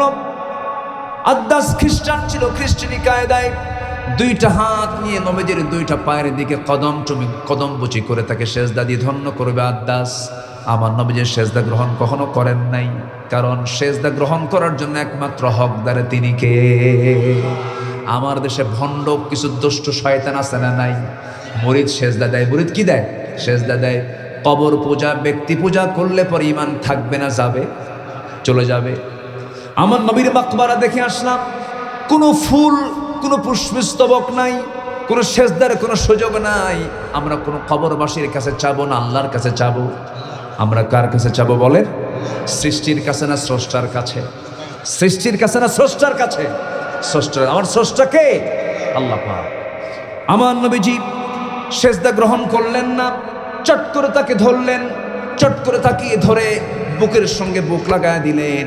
এবার বলছেন আদ্দাস তুমিও বান্দা আমিও বান্দা, তুমিও বান্দা আমিও বান্দা, তোমার দুটো চোখ আমার দুটো চোখ, তুমি আল্লাহর মখলুক আমি আল্লাহর মখলুক। শুধু পার্থক্য হলো আনা বাশারুম মিসলুকুম ইউহা ইলাইয়া আন্নামা ইলাহুকুম ইলাহুন ওয়াহিদ। আমার কাছে ওহী আসে, তোমার কাছে ওহী আসে না। বান্দা বান্দাকে সেজদা দিতে পারে না। আদ্দাসের বুঝতে দেরি হলো না। আদ্দাস মনে মনে চিন্তা করছে এই লোকটা যে আল্লাহর নবী, কোনো সন্দেহ নাই। হাত আগায় দিয়ে বলছে আমাকে পড়িয়ে দাও, আশহাদু আল্লা ইলাহা ইল্লাল্লাহু ওয়াহদাহু লা শারীকা লাহু ওয়া আশহাদু আন্না মুহাম্মাদান আবদুহু ওয়া রাসূলুহু। হেদায়েতের মালিক কে? আসতে বলুন, হেদায়েতের মালিক কে? খেজুর বাগানের, আঙ্গুর বাগানের একজন কেয়ারটেকের কালিমা পড়ে মুসলমান হয়ে যায়। আবার সেই পারস্য থেকে ফার্সি, সালমান ফার্সি পারস্য থেকে রসুলকে খুঁজে খুঁজে, মদিনার রসুলকে খুঁজে খুঁজে বের করে কালেমাওয়ালা হয়ে যায়। কিন্তু আমার নবীর ঘরের মানুষ আবু তালেবের কপালে, আবু লাহাবের কপালে, আবু জাহেলের কপালে ইসলাম জোটে না। হেদায়েতের মালিক কে? আসতে বলেন, হেদায়েতের মালিক কে? আল্লাহ পাক। এই জন্য আমার বন্ধুগণ, নামাজ আগে না ধৈর্য আগে? জোরে বলেন, জোরে বলেন, জোরে বলেন। ধৈর্যের সাথে নামাজ। ধৈর্যহীনের নামাজও হবে না। ধৈর্যহীন যে সে রুকু ভালো করে করবে না, সেজদা ভালো করে করবে না। এই জন্য ধৈর্যটা আগে আনতে হবে। আল্লাহ রাব্বুল আলামিন বলেন ওয়াস্তাঈনু বিস-সাবরি ওয়াস-সালাহ ইন্নাল্লাহা মা'আস-সাবিরিন। আল্লাহর কাছে তোমরা সাহায্য চাও, ধৈর্যের সাথে নামাজের মধ্য দিয়ে তোমরা আল্লাহর কাছে সাহায্য চাও। বেশ কয়েক বছর আগে মসজিদে নববীতে মদিনায় ফজরের নামাজ পড়তে গিয়েছি। আমার বাবা একসঙ্গে সফর ছিল সে বছর। আমি দেখলাম নামাজ শুরু করলাম, ফজরের নামাজ যখন শুরু হয়ে গেছে, 90 বছরের বুড়া মানুষ মসজিদে নববীতে ইমামতি শুরু করেছেন। 2 রাকাত নামাজ। ফজর কয় রাকাত? 2 রাকাত নামাজ পড়লাম। ইমামের পিছনে বয়ে বৃদ্ধ একজন ইমাম। নামাজ শেষ হলো, সময় লেগেছে 2 রাকাত নামাজ পড়তে 39 থেকে 40 মিনিট। ধৈর্যের দরকার আছে না নাই? আমার দেশের কোনো মসজিদের ইমাম যদি ফজর নামাজ পড়তে নিয়ে যদি 40 মিনিট সময় লাগায়, বলেন তার নামাজ শেষ হওয়ার পরে কি হতে পারে? বলেন তো কি হতে পারে? বলেন কি হতে পারে? এমন তো হওয়ার কথা ছিল না। এই জন্য সব কাজই ধৈর্যের পরিচয় দিতে হবে। সকাল বিকেল তালাক দেওয়া কিছু পুরুষ আছে না নাই বলেন? আছে, ধৈর্য নাই, রাগ করে তালাক দেয়। সে তালাক একবার দুইবার তিনবারও দেয় না, 100 বার তালাক দেয়, সেঞ্চুরি মারে, এরকমও আছে। দিলাম তালাক, 1 তালাক 2 তালাক 3 তালাক, তোর মায়ের শুদ্ধ তালাক, শাশুড়িও তালাক খায়। এত রাগের রাগ আছে না নাই? আছে না নাই বলেন তো? আছে না নাই? আচ্ছা না, আমরা ধৈর্যের পিরামিড হব, ধৈর্যশীল হব, জোরে বলি ইনশাআল্লাহ। প্রত্যেকটা জায়গায় ধৈর্যের পরিচয় দিতে হবে। আল্লাহ পাক কবুল করুন। তাহলে রহমত পাবো কার? আসতে বল, রহমত পাবো কার? ব্যবসায় সফলতা দিবেন কে? চাকরিতে সফলতা দিবেন কে? ইবাদতের পুরস্কার দিবেন কে? কি কাজ করতে হবে? ধৈর্য ধরতে হবে। তাহলে 2টা চলে গেল, আরো আছে কয়টা বলেন? কয়টা বলেন? রহমত লাভের উপায় হলো 15টা, কোরআনে উল্লেখিত। মোটামুটি ভাবে 2টা শেষ করলাম, আরো আছে 13টা। নাম্বার 3 হচ্ছে ইবাদতে মনোযোগী হওয়া, ইবাদতে মনোনিবেশ দেওয়া। ইবাদতের ক্ষেত্রে কখনো মানে হালকা হৃদয় নিয়ে, অন্য কোনো চিন্তা মাথায় নিয়ে ইবাদতে নিজেকে মশগুল করা নয়। ইবাদত করতে হলে কমপ্লিটলি একাগ্রচিত্ততা নিয়ে ইবাদতে নিজেকে প্রস্তুত করা। আল্লাহ পাক সেই বান্দাকে সোজা জান্নাত দিয়ে দিবেন, জোরে বলুন সুবহানাল্লাহ। অর্থাৎ ইখলাস, নিজের ভিতরে ইস্তেকামাত করা। আল্লাহ রাব্বুল আলামিন বলেন, ওয়ামা উমিরু ইল্লা লিয়া'বুদুল্লাহা মুখলিসিনা লাহুদ-দ্বীন হুনাফাআ ওয়া ইউকিমুস সালাতা ওয়া ইউতুস যাকাতা ওয়া যালিকা দীনুল কাইয়্যিমাহ। সূরাতুল বাইয়িনা আয়াত নাম্বার 5। আমার বন্ধুগণ, মনোনিবেশ দিতে হবে, ইখলাস থাকতে হবে। ইখলাস ছাড়া কোনো কিছু কবুল হবে না। আপনি কি জানেন বহু শহীদ হাসরের ময়দানে ধরা খেয়ে যাবে, বহু আলেম ধরা খেয়ে যাবে, বহু দানবীর ধরা খেয়ে যাবে, জাহান্নামে চলে যাবে। শহীদ বলবে, আল্লাহ তোমার দ্বীন জমিনে প্রতিষ্ঠা করার জন্য যুদ্ধ করতে এসে শহীদ হয়েছে, আল্লাহ তুমি আজকে জান্নাত দিয়ে দাও। আল্লাহ বলবেন, না রে না, তুই তো যুদ্ধ করতে আসছিস, মানুষের মুখে মুজাহিদ খেতাব নেবার জন্য, মরে গেছিস আমার খুশি করার জন্য করিস নাই, যা যা। বহু দানবীর দান করে আল্লাহর সামনে গিয়ে বলবে, আল্লাহ তোমার পথে এত কোটি টাকা দান করেছিলাম, আল্লাহ তুমি আমাকে জান্নাত দিয়ে দাও। হাসরের দিন আল্লাহ বলবেন, বান্দা না, তুই দান করেছিস, তোর নামটা যদি দানবীরের কাতারে নামটা যদি না লেখা হতো, তোর নামটা যদি বড় করে উচ্চারণ না করা হতো, তোর মনটা খারাপ হয়ে যেত। মানুষ তোকে দানবীর বললে তোর মনটা ভালো হয়ে যেত। তুই তো আমার খুশির জন্য দান করিস নাই, তুই মানুষের খুশির জন্য দান করেছিস, তোকে আজকে জাহান্নামে যেতে হবে। আল্লাহ তাআলা বলেন, আমি সেই বান্দাকে আরশ আজিমের ছায়ে জায়গা করে দেব, যে বান্দাটা ডান হাতে দান করবে, বাম হাত জানবে না, বাম হাতে দান করবে, ডান হাত জানবে না। গোপনে গোপনে দানকারীকে আমি আল্লাহ আমার আরশ আজিমের ছায়ে জায়গা দিয়ে দেব, জোরে বলুন সুবহানাল্লাহ। তাহলে সমস্ত কিছু করব আমরা কার খুশির জন্য বলেন? আসতে বলুন না, কার খুশির জন্য? আল্লাহর খুশির জন্য করব। নাম্বার 4 হলো আল্লাহর সন্তুষ্টির জন্য আমাকে আপনাকে দান করতে হবে। আমার নবী যখন দানের প্রসঙ্গ যখন তুলতেন, সাহাবে কেরাম সব কিছু উজাড় করে সব কিছু দিয়ে দিতেন, যা চাইতেন তা দিতেন। সাইয়েদনা আবু বকর রাদিয়াল্লাহু তাআলা আনহু সমস্ত সম্পত্তিগুলো রাসূলের হাতে তুলে দিয়েছিলেন, জোরে বলুন সুবহানাল্লাহ। আল্লাহ রাব্বুল আলামিন বলেন, মান যাল্লাযী ইউকরিদুল্লাহু কারদান হাসানান ফায়ুদাঈফাহু লাহু আদআফান কাসীরাহ ওয়াল্লাহু ইয়াকবিদু ওয়া ইয়াবসুত ওয়া ইলাইহি তুরজাউন। জোরে বলুন আল্লাহু আকবার। সূরাতুল বাকারা আয়াত নাম্বার 242। আচ্ছা, আমি যে ঘন ঘন আয়াত বলতেছি, বিরক্ত হচ্ছেন নাকি আপনারা? কষ্ট পাচ্ছেন না তো? বহুদিন আগে এক মাহফিল ছিল আমার কুড়িগ্রামে। বহু গ্রাম তো আমার দেশে আসে 14 গ্রাম, চট্টগ্রাম, ওইদিকে কুড়িগ্রাম, মাত্র 20 গ্রাম। তো কুড়িগ্রামে এক মাহফিলে গেলাম বহুদিন আগে। তো আমি এরকম করে একটু মাঝে মাঝে আয়াত বলি, একটু অনুবাদ বলি, একটু ব্যাখ্যায় যাই, কারণ কোরআন বোঝার জন্য কোরআন দরকার। একটা আয়াতের ব্যাখ্যা আরেকটা আয়াতে আসে না নেই বলেন তো? এক মুরব্বীর সামনে থেকে, অনেক বয়স, এক মুরব্বীর সামনে থেকে দাঁড়ায় বলে, হুজুর একটু বাংলা কোন, আরবি বুঝি না। কি কথা কি বুঝতেছেন? তো এরকম শ্রোতাও কিন্তু আমার দেশে আছে, যারা আয়াত শুনলে পরে বোঝে না, তখন ভাবে যে হুজুর কি কয়, হুজুরই বোঝা, আমরা তো বুঝি না। কিন্তু আয়াত তো আমার না, আয়াতটা হুজুরের না আল্লাহ।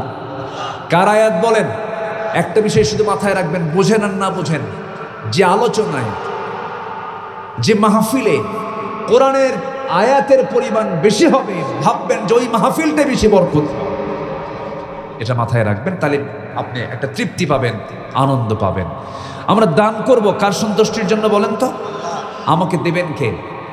আসতে বলুন, আমাকে দিয়ে দিবেন কে?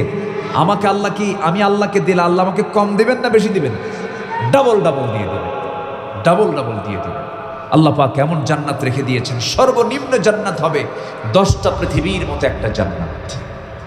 জান্নাত মনে হয় ছোট হয়ে গেছে। 10টা পৃথিবীর মতো একটা জান্নাত পাবেন, 10টা পৃথিবীর মতো। জোরে বলেন না ভাই সুবহানাল্লাহ, আর জোরে বলেন সুবহানাল্লাহ। এই জান্নাত কে রেখে দিয়েছেন? আল্লাহ রেখে দিয়েছেন। নাম্বার 5 হলো আল্লাহর স্মরণে লিপ্ত থাকা, দিলটা সর্বক্ষণ আল্লাহর দিলের জন্য আল্লাহর দিকে রুজু করা, সর্বক্ষণ আমার জিহ্বাকে আল্লাহর জিকির দিয়ে ভিজা রাখা, সিক্ত রাখা। যখন আমি উঁচু জায়গায় যাব সুবহানাল্লাহ বলবো, আল্লাহু আকবার বলবো। যখন কোনো ভালো কিছু পেয়ে যাবো আলহামদুলিল্লাহ বলে ফেলবো। আল্লাহর নামটা 1 সেকেন্ডের জন্য আমার জিহ্বা থেকে যেন মাইনাস না হয়, যতটুকু মাইনাস থাকবে সেটাই আমার জন্য লস। আল্লাহর স্মরণকে আমার আপনার জন্য জরুরি করে নেওয়া। আপনি কি জানেন আমি আল্লাহকে স্মরণ করবো, আল্লাহ আমাকে স্মরণ করবেন? ফাযকুরুনি আযকুরকুম ওয়াশকুরুলি ওয়ালা তাকফুরুন আল্লাযীনা ইয়াযকুরুনাল্লাহা কিয়ামান ওয়া কুউদান ওয়া আলা জুনুবিহিম ويتفكرون في خلق السماوات والأرض ربنا ما خلقت هذا باطلا سبحانك فقنا عذاب النار। রাত যখন গভীর হয়ে যাবে, সব বান্দা, নরমাল বান্দাগুলো ঘুমের সাগরে হাবুডুবু খাবে, কিন্তু স্পেশাল বান্দা যারা শেষ রাতে ঘুমাবে না জেগে থাকবে? বলেন বলেন, ঘুমাবে না জেগে থাকবে? নরমাল বান্দার জন্য 5 ওয়াক্ত নামাজ, স্পেশাল বান্দার জন্য 6 ওয়াক্ত নামাজ। কয় ওয়াক্ত নামাজ বলেন? নরমাল বান্দারা 5 ওয়াক্ত নামাজ পড়বে, আর স্পেশাল বান্দারা কয় ওয়াক্ত নামাজ পড়বে বলেন? 6 ওয়াক্ত। শুরু হবে তাহাজ্জুদ দিয়ে, শুরু হবে কি দিয়া বলেন? তাহাজ্জুদ দিয়া। তাহাজ্জুদ ছাড়া স্পেশাল বান্দা থাকতেই পারে না, কারণ স্পেশাল নজর আল্লাহ পাক না দিলে পরে রহমত আমরা পাবো না। আল্লাহ পাকের স্পেশাল নজরের জন্য স্পেশাল কিছু কাজ করার দরকার আছে না নাই? সবাই তো 5 ওয়াক্ত নামাজ পড়বেই, কিন্তু স্পেশাল বান্দারা স্পেশাল কিছু ইবাদত করবে। এর মধ্যে শ্রেষ্ঠ স্পেশাল ইবাদত হলো তাহাজ্জুদের নামাজ। আমার নবীর জীবনে তাহাজ্জুদ পর্যন্ত কাজা হয় নাই। ওয়া মিনাল লাইলি ফাতাহাজ্জাদ বিহি নাফিলাতান লাক আসা আন ইয়াবআসাকা রাব্বুকা মাকামান মাহমুদা। ইয়া আইয়ুহাল মুসাম্মিল কুমিল লাইলা ইল্লা কালিলান নিসফাহু আও ইনকুস মিনহু কালিলা আও জিদ আলাইহি ওয়ারাত্তিলিল কুরআনা তারতিলা। আমার নবী শেষ রাত যখন হতো ডুকরে ডুকরে কাঁদতেন, হাউমাউ করে কাঁদতেন, সেজদায় পড়ে পড়ে কাঁদতে কাঁদতে কাঁদতেন তিনি, আওয়াজ দিয়ে কাঁদতেন তিনি। চোখ ফুলে যেত, চোখের কোনা বেয়ে বেয়ে টপ টপ করে পানি পড়তো, জায়নামাজ ভিজে যেত, গাল ভিজে যেত, একদম কান্নায় বেকারার হয়ে যেতেন। আর আল্লাহর কাছে একটা দোয়া করতেন, আল্লাহ মেহেরবানি করে আমার উম্মতকে মাফ করে দাও। কয়েকটা রাতের আধারে আমার নবীজি ঘন্টার পর ঘন্টা সেজদার মধ্যে পড়ে আছেন, নড়েন না। আম্মা জান আয়েশার পাশে বসা, রাসূলের নড়াচড়া বন্ধ হয়ে গেছে, তিনি ভয় পেয়ে গেলেন রাসূল বুঝি ইন্তেকাল করেছেন। চিমটি কাটলেন, আমার নবীজি নড়ে উঠলেন। সালাম ফেরার পর রাসূল বলছেন, আয়েশা আমার গায়ে চিমটি কাটলা কেন? হুজুর আপনার ঘন্টার পর ঘন্টা সেজদায় থাকা দেখে ভাবলাম আপনি মরেই গেছেন নাকি, কোনো নড়াচড়া নাই, চিমটি কাটছে এই জন্য। রাসূল বলছেন, আয়েশা রে, কিয়ামতের দিন কেউ নাজাত পাবে না। আম্মা জান আয়েশা বলছেন, আমিও নাজাত পাবো না, তবে আল্লাহ পাক আমাকে রহমতের চাদর দিয়ে বেষ্টন করে দিবে। লাইয়ানজু আহাদুম মিনকুম, আমার বন্ধুগণ, আমার নবীজির মতো মানুষ যে রাসূল দিনের আলোতে রাস্তা দিয়ে চলতে গেলে আকাশের তপ্ত মেঘের রোদ যেন রসুলের গায়ে না লাগে, একখণ্ড মেঘ সূর্যের নিচে আল্লাহ পাক রেখে দিতেন। এত সম্মান তাকে আল্লাহ পাক দান করেছেন। সেই নবীটাও শেষ রাত্রে, সেই নবীটাও গোটা রাত সেজদায় পড়ে পড়ে কাঁদেন। কার রহমত পাওয়ার জন্য? আসতে বলবেন না, কার রহমত পাওয়ার জন্য? বলেন, আল্লাহ রহমত পাওয়ার জন্য। আবার আমি আপনি যদি আল্লাহর রহমত পেতে চাই, সেই নবীজির অবশ্যই মোহাব্বতের দরকার আছে না নাই? বলেন, আছে। নবীর মোহাব্বত ছাড়া কি আল্লাহকে পাওয়া যাবে নাকি? আল্লাহ শর্ত জড়িয়ে দিয়েছেন, ও বান্দা তুই আমাকে সরাসরি কখনো পাবি না, শর্ত হলো রসুলকে আনুগত্য করতে হবে। ফাত্তাবিউনি ইউহিব্বুকুমুল্লাহ, রসুলের তুমি আনুগত্য করবে, আল্লাহর ভালোবাসা পেয়ে যাবে। জোরে কোন সুবহানাল্লাহ। আম্মা জান আয়েশা সিদ্দিকা রাদিয়াল্লাহু তাআলা একদিন রসুলকে লক্ষ্য করে বলছেন, ইয়া রাসূলুল্লাহি, আপনি আমার জন্য একটু দোয়া করুন। কি দোয়া বলো? হুজুর আপনি আমার জন্য একটু দোয়া করবেন, আল্লাহ যেন আমার আগের পরের সমস্ত গুনাহগুলো মাফ করে দেন। আমার নবীজি তৎক্ষণাৎ হাতটা উঁচু করে বলছেন, আল্লাহ আমার আয়েশা বিনতে আবু বকরের সমস্ত আগের পরের সমস্ত গুনাহগুলো মাফ করে দাও। আম্মা জান আয়েশার আনন্দ দেখে কে? আনন্দ চিত্ততা তার ভরে গেল, চিত্ততার মধ্যে একটা আনন্দের স্ফুরণ দেখা গেল। আম্মা জান আয়েশা সিদ্দিকের আনন্দ দেখে রাসূল বলছেন, আয়েশা তুমি এত আনন্দ প্রকাশ করছো কেন? তিনি বলছেন, হুজুর আপনার মুখ থেকে যখন বের হয়েছে আমার গুনাহ মাফের জন্য, আল্লাহর কাছে আমার তো গুনাহ মাফ হয়ে গেছে। এবার রাসূল বলছেন, আয়েশা তোমার জন্য যে দোয়াটা করেছি তুমি কি জানো? এই সেম দোয়াটা আমি আমার উম্মতের জন্য করি, আল্লাহ আমার উম্মতের আগের পরের সমস্ত গুনাহ তুমি আল্লাহ মাফ করে দাও। আমার বন্ধুগণ, সে আল্লাহর জিকির আমরা করতে রাজি আছি, এক সময় না সব সময়? এক সময় না সব সময়? 7 দিনে একদিন না 7 দিন? 7 দিনে একদিন না 7 দিন? একবার না 5 বার? জিকির করব 1 সেকেন্ড, 1 ঘন্টা না 24 ঘন্টা? 24 ঘন্টা স্মরণ করব, যত আমাকে আল্লাহ স্মরণ করবেন তার চাইতে কম না বেশি? বেশি। নাম্বার 8 হলো পবিত্রতা অর্জনকারী, আল্লাহ পাকের রহমতে ধন্য হয়ে যাবে। মহান রব্বুল আলামিন বলেন, ইন্নাল্লাহা ইউহিব্বুত তাওয়াবিনা ওয়া ইউহিব্বুল মুতাতাহহিরিন। নাম্বার 9 হলো কৃতজ্ঞতা প্রকাশ করা। যে ব্যক্তি কৃতজ্ঞ, আল্লাহর কৃতজ্ঞতা প্রকাশ করবে, আল্লাহ পাক তার প্রতি রহমত বাড়ায় দিবেন, তার গুনাহ মাফ করে দিবেন। ওয়া ইদ তাআযানা রাব্বুকুম লাইন শাকারতুম লাযীদান্নাকুম ওয়া লাইন কাফারতুম ইন্না আযাবি লাশাদীদ। জোরে বলুন আল্লাহু আকবার। শুকর নিয়ামত, নিয়ামাতাত আসফুন কুনাত, কুফরে নিয়ামত, নিয়ামাতাত বিরুন কুনাত। শুকর যদি আদায় করতে পারো, তুমি কি জানো বান্দা আমার নিয়ামতের সমস্ত দরজাগুলো আমি তোমার জন্য সব অবারিত খুলে দেব। জোরে করুন সুবহানাল্লাহ। নাম্বার 10, আল্লাহর রহমত পাওয়ার জন্য চোখের পানি ফেলবো আমরা কার কাছে? বলেন, আসতে বলুন না, কার কাছে? বলেন বলেন বলেন বলেন। আল্লাহর কাছে আমরা কাঁদবো। কাদার জায়গা কয়টা? আজ থেকে কাদার জায়গা কয়টা? আমার দেশে অভিনয় করে কান্নাকাটি করার লোক আছে না নাই? আসতে বলবেন না, আছে না নাই? আল্লাহ ছাড়া যত কান্না আছে সমস্ত কান্নার মধ্যে স্বার্থ আছে। আল্লাহ ছাড়া যত কান্না আছে প্রত্যেকটা কান্নার মধ্যে অভিনয় থাকতে পারে। স্বামীর সামনে বউ কাঁদবে, স্বামী বলবে মহিলা মানুষ এমন করে কান্দেই। আবার স্ত্রীর সামনে স্বামী কাঁদবে, মহিলা বলবে পুরুষ মানুষ কান্দে, তুমি কেমন পুরুষ, তুমি পুরুষ মানুষ হইয়া কান্দো। পৃথিবীর মানুষ কান্নার কোনো মূল্য দেবে না, কিন্তু কোনো বান্দা যদি আল্লাহর ভয়ে কাঁদতে পারে, এক ফোঁটা চোখের পানি ফেলতে পারে, আল্লাহর কসম করে বলি 7 সমুদ্রের পানি দিয়ে 7টা জাহান্নাম নিববে না। কিন্তু এক ফোঁটা চোখের পানি যদি আল্লাহর ভয়ে কোনো বান্দা ফেলতে পারে, এক ফোঁটা চোখের পানি দিয়া 7টা জাহান্নাম নিভে যাবে। আমরা কাঁদবো কার কাছে? বলেন, আল্লাহর কাছে। وَإِذَا تُتْلَى عَلَيْهِمْ آيَاتُ الرَّحْمَنِ خَرُّوا سُجَّدًا وَبُكْيًا। জোরে বলুন আল্লাহু আকবার। আমরা কাঁদবো একমাত্র কার কাছে? আল্লাহর কাছে। আমরা লুটে লুটে কাঁদবো, সেজদায় পড়ে পড়ে কাঁদবো। নাম্বার 11 হলো ধৈর্য এবং সালাতের মধ্য দিয়ে আল্লাহর সাহায্য কামনা করে। আয়াতটা আমি ইতিপূর্বে বলেছি, ওয়াস্তাঈনু বিস-সাবরি ওয়াস-সালাহ ইন্নাল্লাহা মা'আস-সাবিরিন। চোখের পানি ফেললে আমাকে চোখের পানির মূল্য কে দিবেন? আসতে বলবেন না, কে দিবেন? আল্লাহ দিবেন। এবং জীবনের সকল জায়গায় আমরা একমাত্র ভয় করব কাকে? আসতে বলবেন না, কাকে ভয় করব? আল্লাহকে ভয় করব। নাম্বার 12 হলো সালাতের প্রতি যত্নবান হওয়া, আল্লাহর সামনে বিনম্র হয়ে দাঁড়ানো। হাফিযু আলাস সালাওয়াতি ওয়াস সালাতিল ওয়ুসতা ওয়া কুমু লিল্লাহি কানিতিন। নাম্বার 13 হলো আল্লাহর সামনে দাঁড়ানোর ভয়ে নিজে প্রবৃত্তিকে কামনা বাসনা থেকে নিবৃত রাখা। আমার বন্ধুগণ, একমাত্র আমরা জীবনের সকল কাজে কাজ করতে গিয়ে আমরা এক নাম্বার সাক্ষী বানাবো কাকে? আসতে বলে সাক্ষী বানাবো কাকে? ইসলামের একজন দ্বিতীয় খলিফা ছিলেন, তার নাম কি বলুন তো? ওমর। বলেন তার নাম কি? ইসলামের দ্বিতীয় খলিফার নাম কি? প্রথম খলিফা, দ্বিতীয় খলিফা, তৃতীয় খলিফা ওসমান, চতুর্থ খলিফা আলী। এগুলো আমাদের ইতিহাসগুলো জানার দরকার আছে না নাই?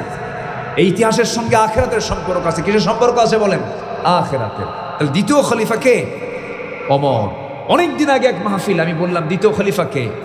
সামনে থেকে এক ছেলে দাঁড়ায় বলে, হুজুর, আমি প্রশ্ন করলাম ওমরে ফারুক কি চিনেন? ওমরে ফারুক কে? ছোট্ট ছেলে দাঁড়ায় বলে, হুজুর আমি ওমরে ফারুককে চিনি। কে? আমাদের বাড়ির দোতলায় ভাড়া থাকে। বুঝলেন? তো আমি মুস্কি হাসি মেরে বললাম, তুমি সঠিক উত্তর দিয়েছো, তোমার ব্রেন যত তোমার উত্তর ততটুকু হয়েছে। সম্মানিত ভাইয়েরা, এই ওমর দ্বিতীয় তলায় ভাড়া থাকা ওমর নয়। এই ওমর সেই ওমর যে ওমরের গোটা রাত কেটে যেত চোখের পানিতে সেজদার মধ্যে। আল্লাহু আকবার।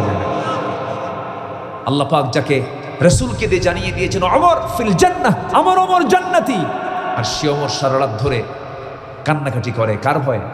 আল্লাহর ভয়। আর সারা রাত ধরে খেলাফতের দায়িত্ব পাওয়ার পরে সারা রাত জেগে জেগে জনগণকে দেখতে যান, জনগণ আমার কেমন আছে। জনগণকে খুঁজে খুঁজে বের করেন কার কোন কষ্ট আছে। বিধবার পাশে দাঁড়ান, এতিমের পাশে দাঁড়ান। তারপরে কার কোন কষ্টগুলো সব অনুভব করার জন্য একাকী নিজেকে পরিচয় গোপন করে খুঁজে খুঁজে খুঁজে সব বের করে ফেলেন। কোন এক রাতের আধারে একটা প্রত্যন্ত অঞ্চলে চলে গেছেন, যে দেখেন সেখানে একটা বৃদ্ধা নারীর বসবাস। তার সামনে গিয়ে দাঁড়ালেন ওমরে ফারুক, নিজের পরিচয় গোপন করলেন। বুড়িমা কেমন আছেন? ভালো নাই বাবা। কেন? আল্লাহর মেহেরবানি, আল্লাহ যা রাখছেন। কিন্তু শুনছি জনপদের একজন খলিফা আছে ওমর, লোকটা আমার কোনো খবর নিল না, কোনোদিন আমার খবর নিল না। ওমরে ফারুক বলছেন, মা এত দূর কেমনে আসবে খলিফা? এত দূর কি আসা সম্ভব? প্রত্যেক দিন এত বিশাল জনপদ, অর্ধ পৃথিবী ওমর শাসন করে, সে ওমর আপনাকে দেখতে আসবে কখন? এই একদম জনাকীর্ণ একটা প্রত্যন্ত অঞ্চলে কেমনে আসবে? এবার মহিলা কড়া ভাষায় জবাব দিয়ে বলছে, এই যুবক, তুমি কি আমি চিনি না তোমারে, তবে একটা কথা বলি কি, দায়িত্বর কাঁধে পড়লে এই জায়গায় ওমরকে আসতে বাধ্য হয়ে ওমরকে আসতে হবে। উনি থমকে গেলেন, চোখে পানি চলে এলো, নিজের পরিচয় গোপন করলেন। এবার বললেন, আপনি কি ওমরে ফারুককে মাফ করবেন না? ওমরে ফারুককে মাফ করার প্রশ্নই নাই, আমার খবর নিচে কোনো দিন। এবার ওমরে ফারুক বললেন, বুড়িমা আপনি ওমরে ফারুককে মাফ করে দিবেন যদি আপনাকে কিছু দেওয়া হয়, আপনাকে কিছু যদি পয়সাপাতি দেওয়া হয়, আপনি কি ওমর ফারুককে মাফ করতে পারবেন না? কিছু দিয়ে দেই আপনাকে। মহিলা বলতেছে, কি দিবা? তুমি কি তামসা করো? কি দিবা তুমি? 25 দিনারান, তোমাকে 25 দিনার দেওয়া হবে। মহিলা বলল, ঠিক আছে আমারে দিয়ে যাও। কিন্তু উনি জানেন না যে সামনে ওমর দাঁড়িয়ে দাঁড়িয়ে কথা বলতেছে। এবার তিনি হঠাৎ করে ডাক দিয়ে ফেলেছেন, আলী এদিকে আসো তো। উত্তর দিচ্ছে আলী, আমিরুল মুমিনিন ইয়া ওমর আসতেছে। এই মহিলা তো শুনে থমকে গেছে, হাই আমি এতক্ষণ কথা বললাম কার সাথে? এবার ওমরে ফারুক বলছেন, আপনি আমাকে মুক্ত করে দিচ্ছেন তো? এই যে নিন 25 দিনার আপনাকে দিলাম। এবার মহিলা বলছে, আপনি আমাকে আগে পরিচয় দিবেন না? না, ওমর কেন পরিচয় দিব? ওমরের আসল পরিচয় হলো ওমর কার গোলাম? আসতে বলবেন না, কার গোলাম? আল্লাহর গোলাম। এবার মহিলা টাকাটা নিয়ে, দিনারটা নিয়ে যখন চলে যাচ্ছে, ওমরে ফারুক বলছেন, মহিলা মা আপনি যেতে পারবেন না, এদিকে আসেন। ডাকলেন, ডাকার পরে বলছেন, আলী একটা কাপড় দাও। কাপড় দেওয়া হলো। সেই কাপড়ের গায়ে বললেন, মহিলা আপনি লিখে দেন যে আমি 25 দিনারের বিনিময়ে ওমরের থেকে অভিযোগ উঠায় নিলাম, এটা লিখে দেন, আমাকে লিখিত করে দিতে হবে। লিখিত করে তিনি সেই চিঠিটা নিয়ে বাড়িতে চলে গিয়ে বউ বাচ্চার সন্তানকে ডাক দিয়ে বললেন, আমার স্ত্রী, আমার সন্তানরা, আমার যেদিন ইন্তেকাল হবে আমার কাফনের কাপড়ের সাথে এই চিঠিটা ঢুকায় দিবা। আমি আল্লাহকে গিয়ে বলবো, আল্লাহ আমি তোমার কোনো বান্দার প্রতি জুলুম করি নাই। সুবহানাল্লাহ বলবেন না? জোরে বলেন সুবহানাল্লাহ। আল্লাহর সামনে দাঁড়ানোর ভয় থাকতে হবে। এই ভয়টা যদি কোনো বান্দার ভিতরে থাকে, সেই বান্দা কখনো হারাম কাজ, অপছন্দনীয় কাজ কখনো করতে পারেন না। সাইয়েদনা ওমর ফারুকের সম্মান কত, কত মর্যাদা আল্লাহ পাক তাকে দান করেছেন। অর্ধ দুনিয়ার শাসনকর্তা ছিলেন। কোন একটা ফকির একদিন তার কাছে সাহায্য চাইতে যায়, তার বাড়ির সামনে গিয়ে দরজায় তিনি নক করবেন, তার কাছে কিছু সাহায্য নেবেন। কিছুক্ষণ পর ভাবলেন না, সাহায্য চেয়ে লাভ নাই, চলে যাই। মহিলা চলে যাচ্ছিল, ওমর ফারুক রাদিয়াল্লাহু তাআলা পিছন থেকে ডাক দিলেন, ও মহিলা, আমার দরজায় কড়া নাড়লে, কি যেন বলতে চা, আবার চলে গেলে, কারণটা কি? এবার ফকির বলতেছে, আমি আপনার কাছে কিছু সাহায্য চাইতে আসছিলাম, কিন্তু মনে হলো আমার যতটুকু আছে আপনার ততটুকু নাই, আমার চেয়ে আপনি বেশি অভাবী, এই জন্য আপনার কাছে চাইতে আমার লজ্জা হয়ে গেছে। আল্লাহু আকবার বলবেন না? কার ভয় বলেন? আল্লাহর ভয়। আল্লাহর সামনে দাঁড়াতে হবে, এই চিন্তা যখন কোনো বান্দার মধ্যে থেকে যাবে, সে আল্লাহর রহমত পেয়ে যাবে। ওয়া আম্মা মান খাফা মাকামা রাব্বিহি ওয়া নাহান নাফসা আনিল হাওয়া ফাইন্নাল জান্নাতা হিয়াল মাওয়া। জান্নাত পাওয়া মানে কার রহমত পাওয়া? আসতে বলবেন না, কার রহমত পাওয়া? আল্লাহর রহমত পাওয়া। নাম্বার 14 হলো সৎকর্মশীল হবে। সৎকর্মের সঙ্গে তোমরা জড়িত থাকবে, খারাপ কাজে যাবে না, হারাম কোনো কাজে যাবে না। যুবকরা, নোংরামি কাজে যাবে না। তোমার লাইফটা সুন্দর করে গঠন করার জন্য মোবাইলটা ব্যবহার করবেই। এই মোবাইলটাকে তুমি সুন্দর করে কোরআন দিয়ে সাজায় নিবা, মোবাইলটাকে মুসলমান বানায় নিবা। মোবাইলের মধ্যে আজে বাজে কোনো অ্যাপস রাখবা না, আজে বাজে কোনো কন্টেন্ট রাখবা না, নোংরামির দিকে তাকাবা না। তুমি কি জানো, তুমি দেখছো মোবাইলকে, তোমাকে দেখছে কে? আসতে বলো, তোমাকে দেখছে কে? বলেন, আল্লাহ তোমাকে দেখছেন। এই জন্য সেই চিন্তা মাথায় নিতে মোবাইল থেকে ব্যবহার করবে।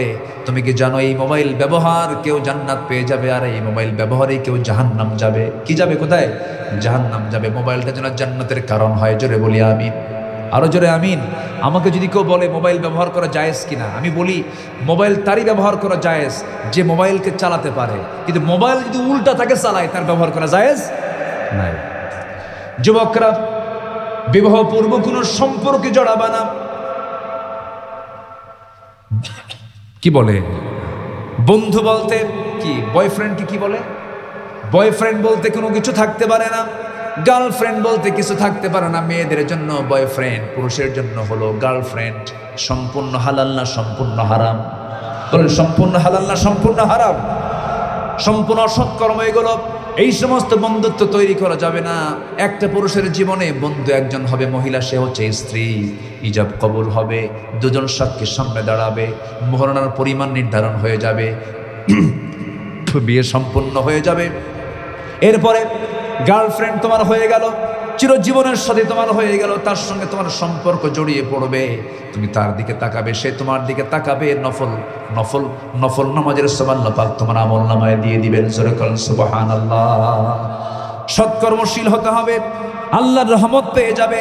ওয়ালা তুফসিদু ফিল আরদি বা'দা ইসলাহিহা ওয়াদউহু খাওফান ওয়া তামআন ইন্না রাহমাতাল্লাহি করিবুম মিনাল মুহসিনিন। জোরে বলুন আল্লাহু আকবার। ভালো কাজ করবে, আল্লাহর রহমতটা খুব নিকটবর্তী তোমার জন্য।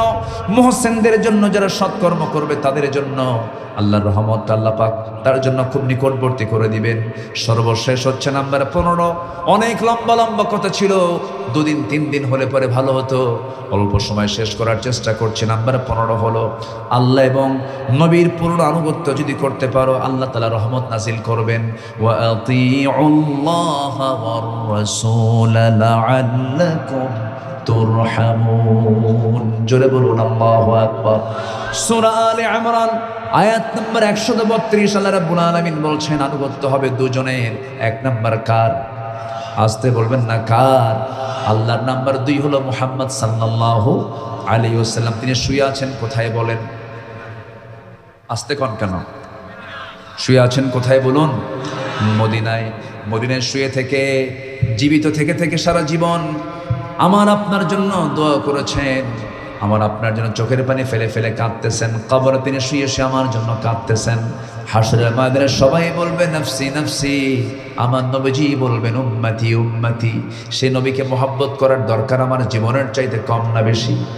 আমার সন্তানের চাইতে কম না বেশি, আমার সকল মানুষের চাইতে কম না বেশি, সবচেয়ে বেশি মোহাব্বত করতে হবে মুহাম্মদ সাল্লাল্লাহু আলাইহি ওয়াসাল্লামকে। গত 7-8 দিন আগে মদিনা মুনাওয়ারায় গেলাম।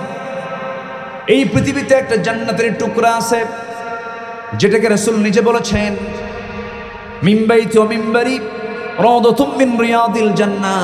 এই যে আমার ঘর সাহাবীরা দেখতে পেতেছো, আর ওই যে মেম্বার দেখতে পাচ্ছ, যে মেম্বারে দাঁড়িয়ে আমি খুতবা দেই, ওই মেম্বার এবং আমার ঘর এইটুকু অংশ হলো আমার আল্লাহ আমার জন্য জান্নাতের টুকরা বানায় দিয়েছে। আমার বন্ধুগণ, এই পৃথিবীতে জান্নাতের একটা টুকরা আছে যেখানে বসে বান্দা যা চাবে তাই কবুল হয়ে যাবে। আল্লাহ পাক আমাকে বারবার গিয়েছে, এবারও যাওয়ার তৌফিক দিয়েছিলেন, গিয়েছিলাম। আমার বন্ধুগণ, সেই নবীজি মদিনার মাটিতে শুয়ে আছেন। এই মদিনার মাটিতে শুয়ে থাকে মানুষ যে কত প্রিয় হওয়া দরকার। আপনার দিল যখন এরকম, আপনার দিলে যখন এই অবস্থাটা সৃষ্টি হয়ে যাবে, আমার জীবনের চাইতে রাসূলকে বেশি ভালোবাসি, সেই সময়ই আপনার ইমানের প্রকৃত স্বাদ খুঁজে পাবেন। ইমানের প্রকৃত স্বাদ সেই সময় আপনার নসিবে জুটে যাবে। যখন দেখতে পাবেন আপনার দিলের চাইতে, আপনার জীবনের চাইতে রাসূলকে বেশি ভালোবাসতে পেরেছেন। একটা আবেগ আপ্লুত হয়ে একটা কথা বলতে আমি বাধ্যই হচ্ছে। এখন আমি 7টা দিন আগে নবীর কবর যখন জিয়ারা করতেছিলাম, কবর জিয়ারা যখন শেষ করে, যখন মদিনা থেকে যখন দেশে ফেরার জন্য যখন এয়ারপোর্টের দিকে যখন আমার গাড়িটা ভিড়ছিল, আল্লাহর কসম করে বলি মন চাচ্ছিল যে না যাই, আমার প্রিয়জন, আমার জীবনের চেয়ে প্রিয়জনকে যেন মদিনায় ফেলে যাচ্ছি। এই একটা মায়া দয়া, এই একটা মোহাব্বত, এই জাতীয় একটা তাআল্লুক সম্পর্ক নবীর সঙ্গে যে বান্দার হয়ে যাবে, নবীকে গভীর থেকে গভীরতর মোহাব্বত যে বান্দা করতে পারবে, আল্লাহর কসম করে বলি এই ভালোবাসায়, এই মোহাব্বতই তাকে জান্নাতের দিকে নিয়ে চলে যাবে। দল যদি করতে হয়, কার দল করব? ওই আল্লাহর দল করেছেন মুহাম্মদ সাল্লাল্লাহু আলাইহি ওয়াসাল্লাম। নেতা যদি মানি, মূল নেতা হবেন কে? মুহাম্মদ সাল্লাল্লাহু আলাইহি ওয়াসাল্লাম। 1 নম্বর আমার রবকে, আরো জোরে কে? নাম্বার 2 আমার নেতাকে মুহাম্মদ সাল্লাল্লাহু আলাইহি ওয়াসাল্লাম। আমার দলের নামটা কি? আরো জোরে বলেন, আরো জোরে বলেন। সোজা কথা, সাধারণভাবে বলছি, আমার রবকে, আমার নেতাকে, আমার দল কি? বাস এই 3টা কথার মধ্যে যে ভেজাল বানাবে, যে এই 3টা চেতনার মধ্যে যে কোনো কিছু ঢুকানোর চেষ্টা করবে, সেই হচ্ছে ইসলামের সবচেয়ে বড় দুশমন। আমার রবকে, আরো জোরে, আমার নেতাকে মুহাম্মদ সাল্লাল্লাহু, আমার দল কি? ইসলাম। আল্লাহ, রাসূল এবং ইসলাম। রব, নেতা এবং দল, এই 3টা আল্লাহ পাক ক্লিয়ার করে দিয়েছেন। এর মধ্যে নেতা নিয়া আর দল নিয়া যারাই ঘুতাঘুতি করবে, তারাই হলো জামানার শ্রেষ্ঠ মুনাফিক। ঠিক কিনা? আল্লাহ পাক সবাইকে বুঝার তৌফিক দান করুন। জোরে বলি আমিন, আরো জোরে আমিন। সবাইকে 5 ওয়াক্ত নামাজ পড়ি, সবাইকে 5 ওয়াক্ত নামাজ পড়ি। 5 ওয়াক্ত নামাজ আর ছেড়ে দেব না আল্লাহর মোহাব্বতে। কারা কারা একটু হাত তুলে দেখান তো দেখি 5 ওয়াক্ত নামাজ। চিৎকার মেরে বলি ইয়া আল্লাহ, আরো জোরে ইয়া আল্লাহ। আমাদেরকে 5 ওয়াক্ত সালাত আদায় করার তৌফিক তুমি আল্লাহ দিয়া দাও। জোরে বলি আমিন, আরো জোরে আমিন, আরো জোরে আমিন। বাড়িতে সবার বউ আছে না নাই? পিচ্চিও কয় আছে। এই তোমার কি আছে? বিয়ে করলে আছে, বিয়ে না করলে থাকে না। অন্যের বউ কি নিজের বউ হয় নাকি? আবার অনেকের তো অন্যের বউ নিজের বউ হয়ে যায়। আছে না নাই বলেন তো? সমাজে পরকীয়ার পরিমাণ কমেছে না বাড়ছে? পরকীয়া বেড়েছে। যারা পরকীয়া করে তারা বিয়ার প্রয়োজন মনে করে না। বিয়ে করে করবো কেন? অন্যের বউ তো আসি আমার, খরচও লাগে না, টাকাও লাগে না। জোরে কর না আউযুবিল্লাহ। এই নোংরা চিন্তার মানসিকতার কুকুরের মতো চরিত্র আছে না নাই? সবার বাড়িতে স্ত্রী আছে, পরিবার পরিজন আছে, বউটা নামাজ পড়ে না, আপনি কি করবেন বলেন তো? হ্যাঁ, অনেককে পিটাবো না, কি করবেন? আগে পিটনের দিকে যাবেন, আগে বোঝাবেন, আগে বলবেন যে নামাজ পড়ো, একসঙ্গে আমরা দুনিয়াতে থাকি। আমার যৌবন তোমার হাতে, তোমার যৌবন আমার হাতে, আমার কাছে। আমরা এই যৌবন নিয়ে জান্নাতেও খেলতে চাই, জান্নাতেও থাকতে চাই। এরকম করে আপনি দাওয়াতি কাজ করেন না, কাজ হয়ে যাবে। আমার রাসূল যদি বউকে দাওয়াত দিয়ে যদি ফিরাতে পারেন, আমরা তার উম্মত, আমরাও পারবো। জোরে বলি ইনশাআল্লাহ। আমরা কি নূহ নবীর উম্মত না আমরা শেষ নবীর উম্মত? নূহ নবী তার বউয়ের সঙ্গে পারেন নাই, লূত আলাইহিস সালাম তার বউয়ের সঙ্গে পারেন নাই, কিন্তু আমার নবী কি তার স্ত্রীর সঙ্গে পারেন নাই?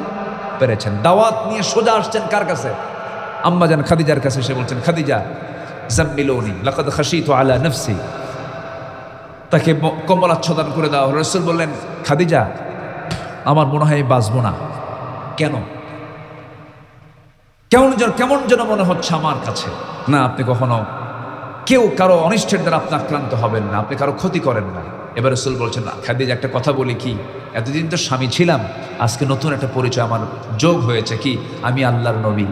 আম্মাজান খাদিজা কেঁদে ফেলে বলছেন, স্বামী আমার মন বলছিল আপনি সাধারণ মানুষ হবেন না, আপনি আল্লাহর নবী হবেন। যেরকম সুবহানাল্লাহ, কালেমা পড়ে মুসলমান হয়ে গেছেন। অতএব আমার দাওয়াতটা হবে আগে বাইরে না আগে ভিতরে? আগে বাইরে না আগে ভিতরে? সূরা লোকমান নামে একটা সূরা আছে, সূরা লোকমান। লোকমান একজন পিতার নাম, বাবার নাম। আদর্শ পিতা কাকে বলে আল্লাহ পাক সেটাকে মডেল হিসেবে আল্লাহ পাক এখানে উপস্থাপন করে বলছেন, তোমরা লোকমানের মতো বাপ হও। যেরকম আল্লাহু আকবার বলেন। সেই লোকমান তিনি দাওয়াত দিয়েছেন বাহিরে না ঘরে? বলেন বাহিরে না ঘরে? ইয়া বুনাইয়া। রাসূল দাওয়াত দিয়েছেন প্রথমে স্ত্রীর কাছে, লোকমান দাওয়াত দিয়েছেন প্রথমে সন্তানদের কাছে। ইয়া বুনাইয়া, হে আমার কলিজার টুকরা সন্তান। শুধু সন্তান বললে হবে না, এই নামাজ পড়, এরকম না।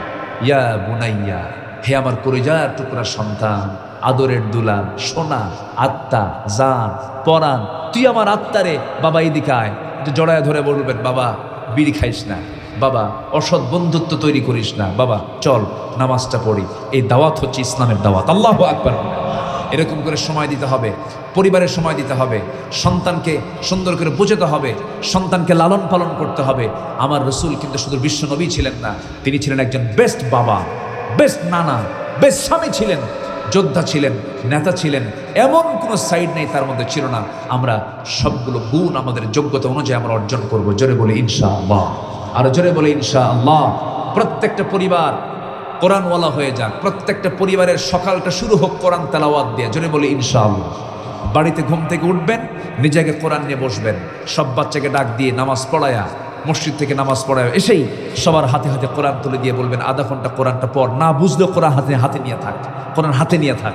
প্রত্যেকটা দিন কোরআনের সঙ্গে একটা সন্তানের সম্পর্ক রেখে দিবেন।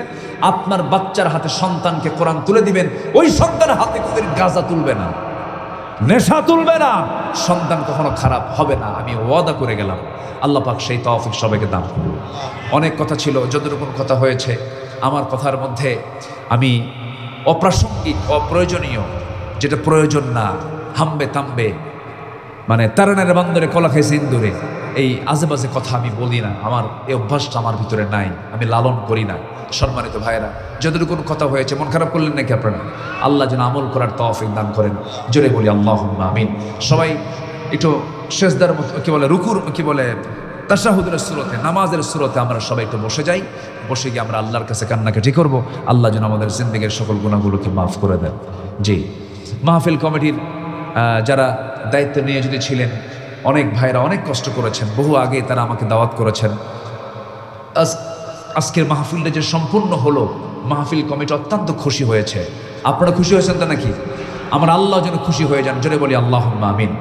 কেউ উঠবেন না দোয়ার মতো, এই লোভনীয় একটা দোয়া, এতগুলো মানুষকে নিয়ে আপনি দোয়ায় শামিল হচ্ছেন, এটা অনেক বড় একটা ভাগ্যের ব্যাপার। আমরা বসে যাই, আমরা চাইবো কার কাছে? আল্লাহর কাছে। বলি সুবহানাকা আল্লাহুম্মা ওয়া বিহামদিকা আশহাদু আল্লা ইলাহা ইল্লা আনতা আস্তাগফিরুকা ওয়া আতুবু ইলাইকা। চিৎকার মেরে বলি, আল্লাহ আমার জীবনের সাগীরা কবীরা, ছোট বড় সব গুনাহ তুমি আল্লাহ মাফ করে দাও। জোরে বলুন ইয়া রব্বাল আলামিন। জোরে বলুন ইয়া রব্বাল আলামিন।